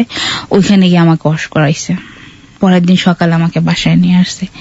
এর মধ্যে আমি অনেকবার ওর সঙ্গে যোগাযোগ করার চেষ্টা, কিন্তু ফোন ধরেই না। তো পরে আমাদের এক ভাড়াটিয়া ছিল ওই ফেনী, ওদের পাশাপাশি বাড়িতে সুমন নামে একটা ছেলে, ওর মোবাইল থেকে ও ফোন দিয়েছে, মিয়া আপনি কি মানুষ না জানোয়ার? যে মেয়েটা আপনার জন্য আজকে মরতে বসে, আপনি তাকে একটাবার দেখতে আসলেন না? ওই উত্তর দিল কি যে ওকে আর দেখতে আসবে কি, আমার যা দেখার আমি তো দেখছি, আমি দাওয়াত দিব আমার বিয়েতে আইসো। তো সুমন ভাই আবার আমাকে বকা দিতেছে যে আপনি কার জন্য মরতে গেছেন, ওরা আপনি একদম ছাইড়া দেন, মনে করেন সবুজ মরে গেছে আপনার লাইফ থেকে। যাই হোক, ও আমার সঙ্গে আর কোনো যোগাযোগ না, ও আমার ফোন ধরে না। আমি বাসায় থাকতেছি, চাকরি করি। এইভাবে 6 মাস পরে একদিন আমাকে ফোন দিছে। ফোন দিয়ে বলে তোর সঙ্গে একটু কথা বলছে। হ্যাঁ বল, কথা বলো। ফোন দিয়ে বলছে তুই আমার সঙ্গে দেখা করবি কোথায়? মিরপুর 1 নম্বর মাঝারে, আমি 6টা বাজে মাঝারে থাকবো, তুই এখানে চলে আসবি। আচ্ছা আচ্ছা ঠিক আছে। আমি তুমি আমার কোনো এখানে কোনো সিনকেট করবা না তো? কারণ আমি কোনো সিনকেট করবো না, তুই আমি তোর সঙ্গে দেখা করবো, তোকে একটু দেখবো। আচ্ছা রুমা, আমার একটা প্রশ্ন আমার শ্রোতাদের পক্ষ থেকে, সেটা হচ্ছে এতক্ষণ পর্যন্ত আমি ফেসবুকে দেখছি হাজার হাজার কমেন্টস আসছে। একটা প্রশ্নকে সবাই করেছে যে এত অপরাধ করার পরেও, এত ভুল করার পরেও আপনার পেটের সন্তানকে লাথি দিয়ে মেরে ফেললো সে, প্রথম জনকে সে আপনার কাছ থেকে ছিনিয়ে নিল, এক ধরনের সংসার ভেঙে দিল, পালিয়ে আপনার কাছ থেকে বাঁচতে চাইছে, সবকিছু সে স্ম্যাশ করে দিল, চাকরি থেকে শুরু করে সবকিছু, ক্যারিয়ার। তারপরও এই লোকটার কাছে আপনি কেন ফিরে যাচ্ছেন? আমার মনের টানে। Still you love him, right? আপনি তখনও তাকে লাভ করেন। প্রিয় শ্রোতা, লাভ ইজ ব্লাইন্ড। হ্যাঁ, এখানে কোনো লজিক খাটে না। একটা মেয়ে যদি এক মুহূর্তের জন্য চিন্তা করে যে আমি একটা ছেলের সন্তান নিয়েছি, সেই সন্তানটা হচ্ছে আমি যাকে লাভ করি তার, এবং পিতা সে কখনো ভুল করতে পারে না সন্তানের ক্ষেত্রে, অন্তত পক্ষে। পেটে যে আসতেছে অনাগত, ফার্স্ট টাইম তো ভুল করেছে, সেকেন্ড টাইম 4 মাস বয়স হয়ে গেছে বাচ্চাটার, লাথি মেরে ঘর থেকে পালিয়ে চলে গেছে এবং সেই বাচ্চাটা মারা গেছে। ওই মোমেন্টটা চিন্তা করলেই তো ওই ছেলেটাকে ক্ষমা করার কোনো সুযোগ নেই। কিন্তু তারপরেও কোনো মানুষের লাভ এতটা পরিমাণে হতে পারে, এটা আসলে আমি জানি না লাভ কি। আপনি কোন জাজমেন্টের ক্ষেত্রে আপনি এটাকে লাভ বলবেন, বা আপনি বলবেন কিনা, বা এক ধরনের বোকামো বলবেন, যাই বলুন না কেন, একটা জিনিস মেনে বলবেন, সেটা হচ্ছে পৃথিবীতে 600 কোটি মানুষ, এই 600 কোটি মানুষের অন্তরের ফিলিংসটা 600 কোটি রকমের, লাভটা 600 কোটি রকমের। সুতরাং আপনার লাভস দিয়ে, আপনার ফিলিংস দিয়ে রুমার ফিলিংসকে জাজ করার কোনো সুযোগ নেই। কিন্তু ও যেগুলো বলেছে সেগুলোকে যদি আপনি ভুলের ক্যাটাগরিতে মাপেন, তাহলে আপনার জীবনে অনেক কিছু শেখার আছে। হ্যাঁ, তারপর তো যাই হোক, আমি 6টা বাজে মিরপুর 1 নম্বর গেলাম, মাঝারের সামনে গিয়ে আমাকে ফোন দিলাম, আমি তো মাঝারে চলে আসছি, তুমি কোথায়? তো তুই একটু দাঁড়া, আমি আসতেছি, আমি গাড়িতে। তো এটা বলে তো ফোনটা বন্ধ করে দিল, মাগরিবের আজান দিয়ে দিল, এশার আজান দিয়ে দিল, ওর কোনো আসার খবর নেই। তো ফোনে ট্রাই করি, ফোন বন্ধ। তো পরের বার যখন ফোনটা খোলা পেলাম, তো আমি তখন তুমি কোথায়? আমি তো দাঁড়ায় আছি এখনো, আমাদের দাঁড়া করে রাখছো, তুমি কি আসবা না? না আমি চলে যাই। না না তুই দাঁড়া, আমি আসতেছি, আমার একটু ঝামেলা হয়েছে, আমি আসতেছি। আমি তখনও দাঁড়ায় আছি, করতে করতে রাত 11টা পর্যন্ত আমি ওই 1 নম্বর মাঝারের সামনে আমি দাঁড়ানো। তো 11টার সময় লাস্ট টাইম আমি ওকে ফোন দিলাম যে তুমি কি আসবা না, আমি চলে যাবো। ও বলে না আমি তো আসতে পারবো না, মামা আমাকে ঘর থেকে বের হতে দিচ্ছে না, আর আসতে গেলে খুব সমস্যা হয়ে যাবে, তুই বাসায় চলে যা। আমার তো শুনে একদম পায়ের নিচে মাটি সরে গেছে। তো যে দোকান থেকে আমি ফোন করি, দোকানদার আমাকে, আপা আপনি যেখানে একটু দাঁড়ায় থাকেন, এখানে ছেলে পেলে করে আপনাকে ধরে ফেলবে, আপনার কোনো অস্তিত্ব থাকবে না এখানে। আর তার থেকে ভালো আপনি আমার সঙ্গে আসেন, আমি দোকানটা বন্ধ করে দিচ্ছি, আমি আপনাকে এক জায়গায় রেখে যাই, আপনি এখানে আজকে রাতটা থাকেন, সকাল আপনি বাসায় চলে যান। পরে আমাকে এখানে একটা বাহিরে কি কয়েকটা সংস্থা মিলে একটা আছে ওইখানে, বলতে খুব খারাপ লাগতেছে আমার কাছে। তাও আমি বলি, কলগাল যে মেয়েগুলো থাকে, জি জি, ওদের একটা থাকার এটা কয়েকটা দেশ মিলে আর কি, এটা দেখে একটা এনজিওর মতো, ওদের থাকার একটা ব্যবস্থা করে দিছে। তো ওইখানে যে সুপারভাইজার ছিলেন মহিলাটা, ওই আপার কাছে আমাকে রেখে যায় ভদ্রলোক। তো আমি রাতটা কোন রকম কষ্ট করে দিদির সঙ্গে ওইখানে ছিলাম, থেকে সকালে আমি আমার বাসায় না গিয়ে আমি অফিসে যাই, অফিস থেকে পরে আমি বাসায় আসছি। তো ওই মধ্যে আমি ওকে ফোন দিয়ে বললাম, দেখো তুমি যে আমাকে গতকাল যে কাজটা করছো তার থেকে তুমি আমাকে মেরে ফেলতা, আমি কষ্ট পাইতাম না। তুমি জানো তুমি আমাকে কই পাঠাইছো কালকে, তোমার জন্য আমাকে কই থাকতে হয়েছে? কোথায় থাকছিস তুই? আমি কালকে এই একটা জায়গাতে ছিলাম। এটা বলে আমি খুব কান্নাকাটি করছি, কান্নাকাটি করে আমি ফোনটা রেখে দিছি, ওর সঙ্গে আর কোনো যোগাযোগ করি না। তো তার কয়েকদিন পরেও আমাকে ফোন দিছে, আবার ফোন দিয়ে বলতেছে যে তুই বাসায় থাক, আমি তোর বাসায় আসতেছি। আমাদের বাড়িতেও আসছে, আসার পর এখানে আমার মা বোন সবার কাছে সে মাপ চাইছে যে দেখেন আমি এই পর্যন্ত যা করছি আমি খুব ভুল করছি। আমি এতটুকু বুঝতে পারছি যে ওরে ছাড়া আমি থাকতে পারবো না, আমাকে ছাড়া ও থাকতে পারবে না। সবুজ, হ্যাঁ, আর যদি দুজনে যে আলাদা থাকতে যায় যে কোনো একজন মারা যাবে, হয় ও মারা যাবে আর নয় আমি মারা যাবো। এই ফিলিংসটাও আবার কাজ করছে এর মধ্যে। এটাই বললাম যে কাজ করতেছে, মানে মেজার করা খুবই ডিফিকাল্ট যে এই লাভের মধ্যে কি হতে পারে আর কি হবে না, এটা খুবই ডিফিকাল্ট। দুজন দুজনে কি অসম্ভব ভালোবাসে এই পর্যায়ে মনে হচ্ছে, আবার মনে হচ্ছে দুজন দুজনের চির শত্রু। আমরা ঠিক জানি না লাস্ট ডেস্টিনেশনটা আসলে কোন জায়গায়। হ্যাঁ, তারপর যাই হোক এটা বলে আমার মার সঙ্গে কথা বলে চলে গেল, বলে মা আমি আগামী সপ্তাহে আসবো, আগামী সপ্তাহে এসে আপনার সঙ্গে কথা বলবো। পরের দিন আমি রাতে ওকে ফোন দিছি, তো রাতে ফোন দিলেও আমার সঙ্গে খুব বাজে বিহেভ করতো। কেন করতো আমি বুঝতাম না। তো একদিন ওর নাম্বারটা নিয়ে ওর এক রুমমেট আমাকে ফোন দিছে, ফোন দা আপা আপনি ওনার কি হন? আমি ভাই আমি ওনার বউ হই। কোন কি বিবাহিত? আমি হ্যাঁ। কয়েকটা লোক বিবাহিত, সে আবার বিয়ে করতে যাচ্ছে। ওর রুমমেট বললো আপনাকে? ওর রুমমেট আমাকে বললো। তো যাই হোক ওই লোকটা আমাকে বলে ভাই ও বিয়ে করতেছে, উনি তো আবার আরেকটা বিয়ে করতেছে, আমাদের পার্শ্ববর্তী একটা মেয়ে থাকে, ওই মেয়েটাকে। তো ওই ভদ্রের কাছে আমি অনেক অনুরোধ করলাম ওর ঠিকানাটা বলার জন্য, কোথায় থাকে, সে আমাকে বলে নাই। আপা যেদিন বিয়ে করবে আমি আপনাকে সময় মতো জানাই দেবো যে ও কখন কি করতেছে না করতেছে। তা আমি যখন ওকে পরের দিন সকালে জিজ্ঞেস করলাম, আমাকে অস্বীকার গেছে, কয় না আমি তো কাউকে বিয়ে করতেছি না, তোকে ছাড়া আমি কাউকে নিয়ে সংসার করবো না, বউ থাকলে তুই আমার থাকবি। তখন আমি ওই কথাটা ধরে বিশ্বাস করিনি যে হয়তো একসঙ্গে থাকে, কে কাউকে দেখতে পায় না, মিথ্যা কথা বলতেই পারে। তো একদিন আমি অফিসে গেছি, আমার লাঞ্চ হওয়ার আগে ভদ্রলোক আমাকে ফোন করছে যে আপনি কোথায়? আমি আপনার অফিসে। আপনি যদি আপনার সংসার রাখতে চান আমি আপনাকে একটা ঠিকানা বলে আপনি এখানে এখন চলে আসেন, আপনার হাজবেন্ডের বিয়ে। আপনাকে তখনও ডিভোর্স দেয়নি? না। কাবিনের কপিটা আপনার কাছে ছিল? হ্যাঁ। তো কোন জায়গায়? তো আমাকে বলে যে আপনি 6 তলা বিল্ডিং এ যাবেন, 6 তলা, একতলা একটা মেয়ে থাকে, ওর নাম লুবনা, ওই মেয়ের সঙ্গে ওর বিয়ে। অ্যাড্রেস দিয়ে দিয়েছে আপনাকে? অ্যাড্রেসটা দিয়ে দিল। তো যাই হোক আমি ওই বিল্ডিং এ গেলাম, ওই বিল্ডিং এ গিয়ে যখন নক করলাম, প্রথম যে বিল্ডিংটা যে রুমটাতে গেলাম ওটাই ছিল সবুজের রুম। কিন্তু ওই মহিলা আমাকে চেনে না, যে মামি কথা বলছে থাকে ওই মামি আমাকে চিনে না, দেখে সে বুঝতে পারে না যে আমি ওর খোঁজ করতে ওই বাড়িতে গেছি। তো যাই হোক উনি আমাকে লুবনার বাসাটা দেখাই দিল, ওদের পেছনে যে কোয়ার্টারটা ওই কোয়ার্টারে লুবনা থাকতো। লুবনাতে ফ্ল্যাটে যখন কলিং বেল দেয় তো লুবনায় দরজাটা খুলছে, এখানে লুবনা থাকে? হ্যাঁ এখানে লুবনা। কে? আমি লুবনা। তো যাই হোক আমি ও বাসায় ভেতরে নিলাম, ওর সঙ্গে ভেতরে গেলাম। তো যা বলছে আপু আপনি কেন আসছেন? সরাসরি বলছে আপনার কথা বলে কিছু মনে কষ্ট নেন না, আপনার কি বিয়ে ঠিক হয়েছে? হ্যাঁ আমার বিয়ে ঠিক হয়েছে। ছেলে কি করে? ছেলে সোনাগা হোটেলে চাকরি করে। আমাকে এটাও বলো। তো নাম কি? নাম এটা। আমি আপনার কি আপনি ডিটেলস খোঁজ নিয়ে দেখছেন যে ওর কি আছে না আছে? হ্যাঁ ওর বাড়িতে আমার ভাই বোন সঙ্গে, তার বউ বাচ্চা? না তার কোনো বউ বাচ্চা নাই।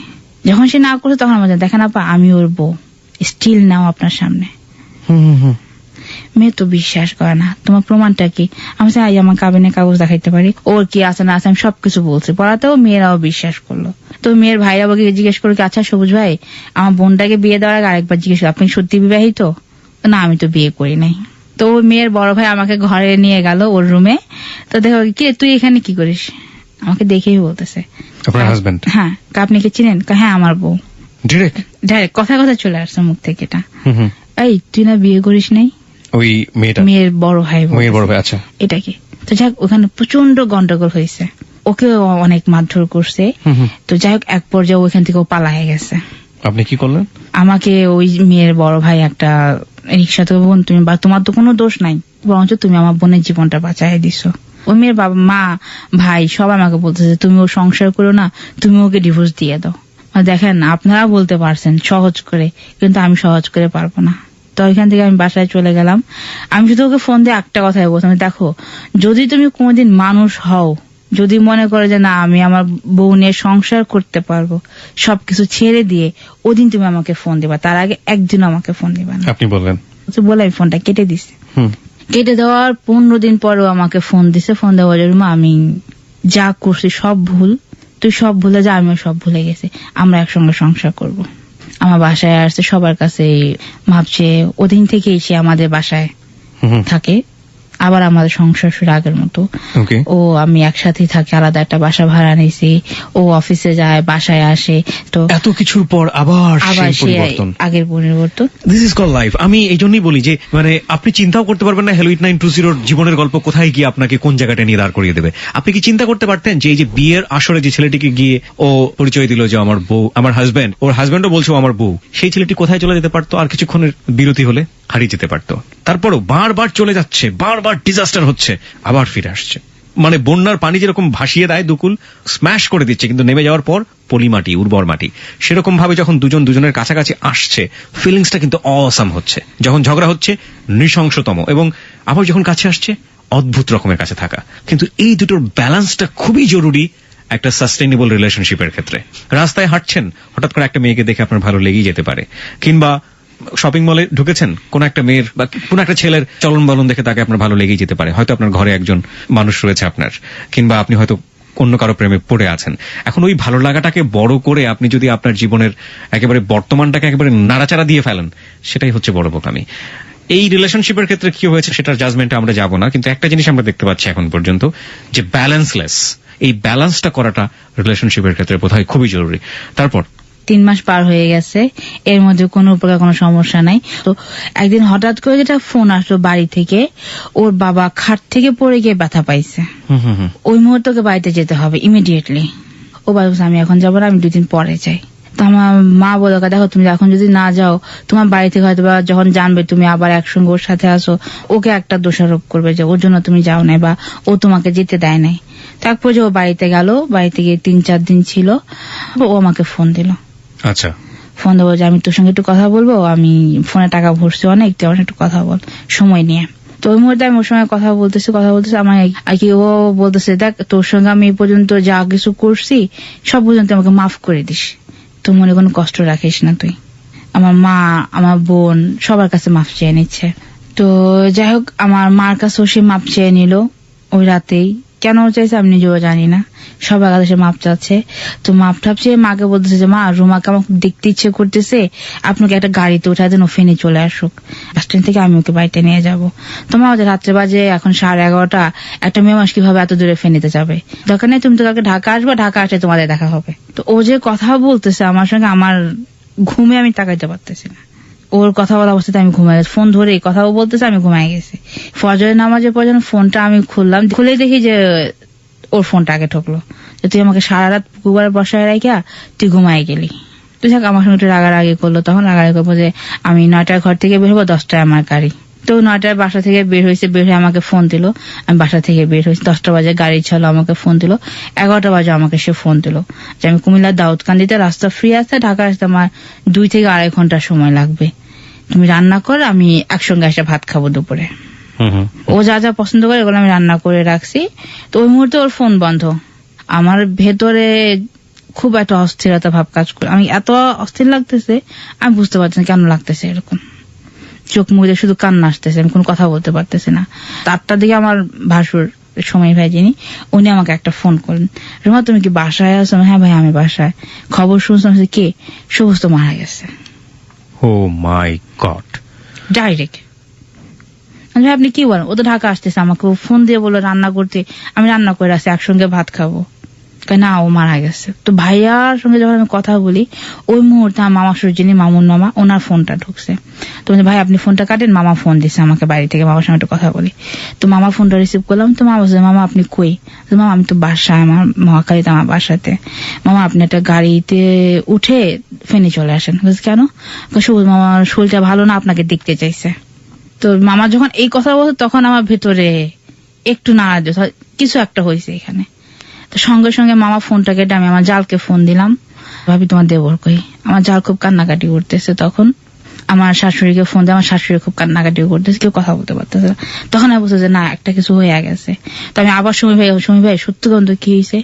মা ও দুপুরে অ্যাক্সিডেন্ট করছে, ও সন্ধ্যায় মারা গেছে, তুমি দেশে আসো। ওই রাত্রেই আমি একা একাই বাড়িতে গেলাম। রাত্রের 2:30 বাজে আমি ফেনে গিয়ে নামলাম। আমি বাড়িতে যাওয়ার আগ পর্যন্ত বিশ্বাস করি না যে ও মারা গেছে। যখন আমাদের পুকুর পাড়ে ঘাটে গেলাম তখন দেখি যে আমাদের বাড়ি একদম ঠান্ডা, যে একজন লোক হাঁটাহাঁটি করতেছে, আমাকে দেখে বলতেছে যে কে সবুজের বউ না এটা। তো বাসায় ঢুকলাম, দেখি যে আমার ভাসুর মুরাদ ভাই, আমাদের বাড়ি ঘরে যে সিঁড়িটা এক সাইডে মুরাদ ভাই বসা, এক সাইডে আমার দেবর লিটন বসা, দেবর দুজন বসে। তো বলছে ভাই আপনি ভাই কই? বলছে তুমি ভেতরে যাও, ভেতরে গিয়ে দেখো। ঘরের ভেতরে যখন গিয়ে দেখি আর কি, যখন আমি তাকালাম আমার এত খারাপ লাগছে যে একটা চাদর দিয়ে ঘুরে রাখছে ওকে। আমার জাল বলতেছে যে মুখটা দেখান ওকে। মুখটা দেখলাম, প্রতিদিন রাত্র যেভাবে ঘুমায় থাকে এতটুকু মনে হলো যে এটা তো ঘুমায় আছে এভাবে। ওর ডান দিকে গালে একটা কালো স্পট পড়ে আছে, হাত পা গুলো একদম শক্ত ঠান্ডা হয়ে আছে। ওই রাত থেকে সকাল পর্যন্ত আমি একটা কথাও বলতে পারিনি কারোর সাথে। সকাল 9-8টা বাজে মামুন মামা আমার মামিকে নিয়ে ওনার বউকে নিয়ে আসলো। মামিকে তখন আমার এক ফুপু শাশুড়ি বলতেছে যে মেয়েটা তো কাঁদে না, ওকে আপনারা একটু সবাই ধরেন তো একটু কান্নাকাটি করো, কিন্তু ওর একটা অসুখ হয়ে যাবে, একটা অ্যাক্সিডেন্ট হয়ে যাবে। তো আমার মামি আমাকে চড়াইতে বলছে মা তুমি একটু কাঁদো, তুমি আরেকটা বারকে সবুজের মুখটা দেখো। আমার মামি শাশুড়ি আমাকে নিয়ে গেল মুখটা দেখানোর জন্য। আর কি যে মানুষটা আমার রান্না করা ভাত খাবে, ওই ভাতও খেতে পারে নাই। আমি সারাদিন ভাত খাই নাই, ও আমার সঙ্গে ভাত খাবে দেখে আমি একা একা ভাত খেয়ে ফেলো রাগ করে। যেরকম যে আমি একা ভাত খেয়ে ফেলছি, ওই জন্য আরো ভাত খায় নাই আমাকে ছাড়া।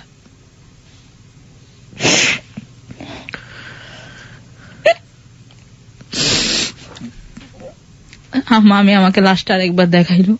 আমি ওখানে কি ওই লাশটা দেখে আমি খুব জোরে কান্না করলাম, ওরা জড়ায় ধরে। পরে আমার জাল আমাকে বলতেছে যে কান্নাকাটি করিস না, ও কান্নাকাটি করলে লাশ মধ্যে কষ্ট পায়, তুই কাঁদিস না। তখন আমি আমাকে ধরে পাশের রুমে নিয়ে গেল। আমার নেওয়ার একটু পরেই ওকে গোসল করাইতে বের করে নিয়ে আসে সবাই। তো গোসল করা যখন ওকে নিয়ে যায় জানাজা দেওয়ার জন্য, তখন হুজুর বলতেছে যে ওনার কে কে আছে, ওনার মা বোন ওনার বউ সবাইকে নিয়ে আসেন, দেখাইতে হবে। তো আমার শাশুড়ি গেল, সবাই গেছে। আমার মামা শ্বশুর আমাকে নিয়ে গেল। আমার মামা শ্বশুর যখন আমাকে নিয়ে যায় তখন মুরাদ ভাইয়ের আম্মা আমার সামনে এসে দাঁড়ায়, ওকে দেখতে দিবা না, ওর কোনো অধিকার নেই আমার ছেলে মুখ দেখার। মুরাদ ভাই মানে কোন মুরাদ? আমার ভাসুর, আমার চাচা শ্বশুর ভাসুরের ছেলে এটা। মহিরপুর যিনি থাকতেন, যার বাসা। কেন না করলো আপনাকে দেখাতে? আমাকে দেখতে দিবে না। বাট হোয়াট, কেন? এটা আমি নিজেও জানি না। আচ্ছা আমার দোষটা কি বলেন? আমার ছেলে বউ হিসেবে তোমাকে আমরা আগেও মানি না, এখনো মানি না। তো ওই ক্ষেত্রে তুমি আমার ছেলে মুখ দেখতে পারবে না। আমাকে লাশটা দেখতে দেয় নাই। ও লাশ জানাজা দেওয়ার জন্য নিয়ে গেছে। ও লাশটা নিয়ে আমাদের পুকুর পাড়ে যখন যায়, ওই পর্যন্ত লোকজন যাচ্ছে। তো আমার দুঃসম্পর্কের এক ননাস আমাকে এসে বলতেছে যে তুমি বোরকাটা পরো। তো কেন? তুমি বোরকাটা পরো, তোমাকে নিয়ে আমরা একটু বাহিরে যাবো। তো আমি বোরকা বললাম, বোরকা পরে উঠানে আসলাম। উঠানে আসার পর মুরাদ ভাইয়ের আম্মা, মুরাদ ভাইয়ের বউ নার্গিস ভাবি, ওরা 3-4 জন বলতেছে যে এখন এই মুহূর্ত থেকে তুমি এই বাড়ি থেকে বের হয়ে যাবা, এই বাড়িতে তুমি এক পা থাকতে পারবে না, ছেলে নাই, তুমি এখন আমার বাড়িতে থাকতে পারবে না। তারপর আপনি কি করলেন? আমি তো যাবো না, বলছিলাম আমি কোথাও যাবো না, আমি এখানে থাকবো।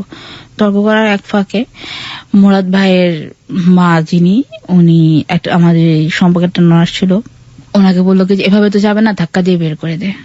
ওই মহিলাটা আমার হাত ধরে টেনে নিয়ে বাড়ি থেকে ধাক্কা দিয়ে বের করে দিল। আমি বাড়ি থেকে বের হয়ে চলে আসলাম। ওইখান থেকে ওর কবর যাওয়ার পথে ওকে যখন মাটি দিচ্ছে, তখন আমি কবর এখানে যাই। পরে বললাম যে ভাই আমাকে একটু মাটি দিবেন, আমি কবরে থেকে আয় না।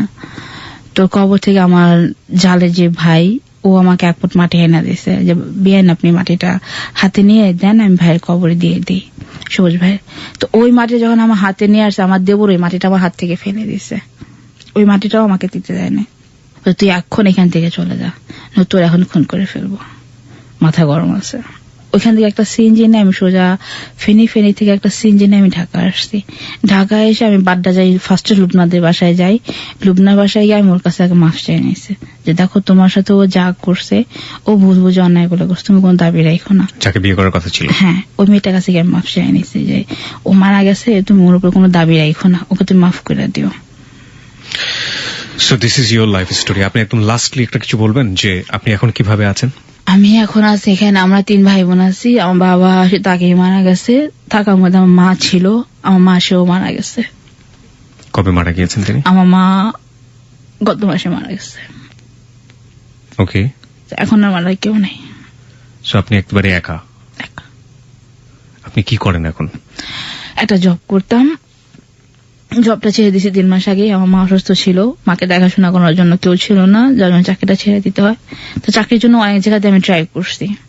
এক জায়গায় আমার সঙ্গে কথা হয়েছিল, ওনারা আমাকে ভালো একটা অ্যামাউন্টের স্যালারি দিবে, কিন্তু ওনাদের কিছু কন্ডিশন ছিল, ওইটা মেনে কাজ করা সম্ভব না। কি ধরনের কন্ডিশন? কন্ডিশন ছিল এখানকার এমডি চেয়ারম্যান এদেরকে আমার সময় দিতে হবে, ওনাদের যে ক্লায়েন্ট গুলো থাকে তাদেরকে আমার সময় দিতে হবে। সময় দেওয়া মানে এক ধরনের ফিজিক্যাল, হ্যাঁ, সবকিছুই করতে হবে। এই জন্য তারা আমাকে ভালো অ্যামাউন্টের একটা স্যালারি দিবে। তো ওইটা আমি। সো রাইট নাও আপনি পুরোপুরি একদম নিঃস্ব একা একটা মানুষ, এবং আপনার মান্থলি ইনকাম কোনো কিছুর কোনো ব্যবস্থা নেই। এখন আমার কোনো সোর্স নাই। আমি এর মধ্যে যা এই পর্যন্ত চলা হয়েছে সেটা হচ্ছে আমি যখন চাকরি ছেড়ে দিয়েছিলাম আমার অফিস থেকে, আমি অগ্রিম 2 মাসের স্যালারি, ঈদ বোনাস এক্সট্রা সহকারে যা টাকা পাইছি ও দিয়ে আমি নিজে চলছি, আমার মায়ের চিকিৎসা করছি। আমার নিজে কিছু জমানো টাকা ছিল, ওগুলো আমি আমার মায়ের চিকিৎসার ক্ষেত্রে খরচ করছি। আমি কারো কাছ থেকে সুদে টাকা নিয়ে আমার মায়ের চিকিৎসার জন্য খরচ করছি। এভাবে করে আমি কোন রকম ভাবে বেঁচে আছেন। আপনি লাস্ট আমাকে বলবেন আপনি হ্যালো উইথ 920 কেন আসলেন? এখানে আসা বলতে এই প্রোগ্রামটা আমি আমার মা আমরা একসঙ্গে শুনতাম। আমার মা এই প্রোগ্রাম খুব মন দিয়ে শুনতো, ওনার কাছে খুব লাগতো প্রোগ্রামগুলো। বুধবার হলে আমার মা বলতো যে আজকে প্রোগ্রামটা শুনতে হবে। এখানে একটা আপু ছিল যে বর্ষা আপু, যে প্রোগ্রামটা হয়, তো বর্ষা আপু প্রোগ্রামের পর আমার মা আমাকে বললো যে মা দেখ, মেয়েটা কিন্তু তোর থেকেও অনেক কষ্ট করছে, কিন্তু ও কিন্তু বেঁচে আছে, তুই একবার ট্রাই করে দেখ, হয়তোবা মানুষের উসিলায় মানুষের ভালো হয়। 10 জন মানুষ যদি 1 মানুষের জন্য দোয়া করে, তাদের উসিলায় তো 1 মানুষের ভালো হয়, হয়তোবা তোর জীবনটাও ঘুরে যাবে। আমি ওই তখন থেকে আমি এখানে আসার জন্য ট্রাই করি, আমার মার কথা থেকে। ওকে, প্রিয় শ্রোতা, এই হচ্ছে আমাদের রুমা দাউদের জীবনের গল্প। রুমার জীবনের গল্প এখানে শেষ হলেও প্রশ্ন হলো আজকের এই গল্প থেকে কি শিখবেন আপনি? পুরো ঘটনাটিকে যারা শুধুমাত্র ঘটনা হিসেবে নিয়েছেন তাদের জন্য আমাদের কিছুই বলবার নেই, কিন্তু যারা ঘটনার ভেতরে ঢুকেছেন তারা একটু এভাবে চিন্তা করেছেন কি, যেই মানুষটি 2 সন্তানের জননী হবার কথা ছিল, সে জননী সে হতে পারেনি। জননী যে কারণে হতে পারেনি, মা যে কারণে হতে পারেনি, সেই কারণটা ছিল তার স্বামী, যাকে সে ভালোবাসত। সেখানে সে চোখের পানি ফেলেনি। বর্ণনায় বাবার মৃত্যুর কথা এসছে, সেখানে সে চোখের পানি ফেলেনি। বর্ণনায় মায়ের মৃত্যুর কথা এসছে, এখানেও চোখের পানি পড়েনি। যে মানুষটিকে পুরো গল্প জুড়ে এক ধরনের ভিলেন হিসেবে আমরা পেলাম, সেই মানুষটির জন্য সে শেষমেশ এসে চোখের পানি ফেলেছে। ভালোবাসা এরকমই অন্ধ হয়। আপনি সেই ভালোবাসাটিকে কোন মাপে মাপবেন, কিভাবে আপনি দেখবেন, সেটা একান্তই আপনার ব্যক্তিগত ব্যাপার। কিন্তু সকল যুক্তির ঊর্ধ্বে হচ্ছে ভালোবাসা অন্ধ।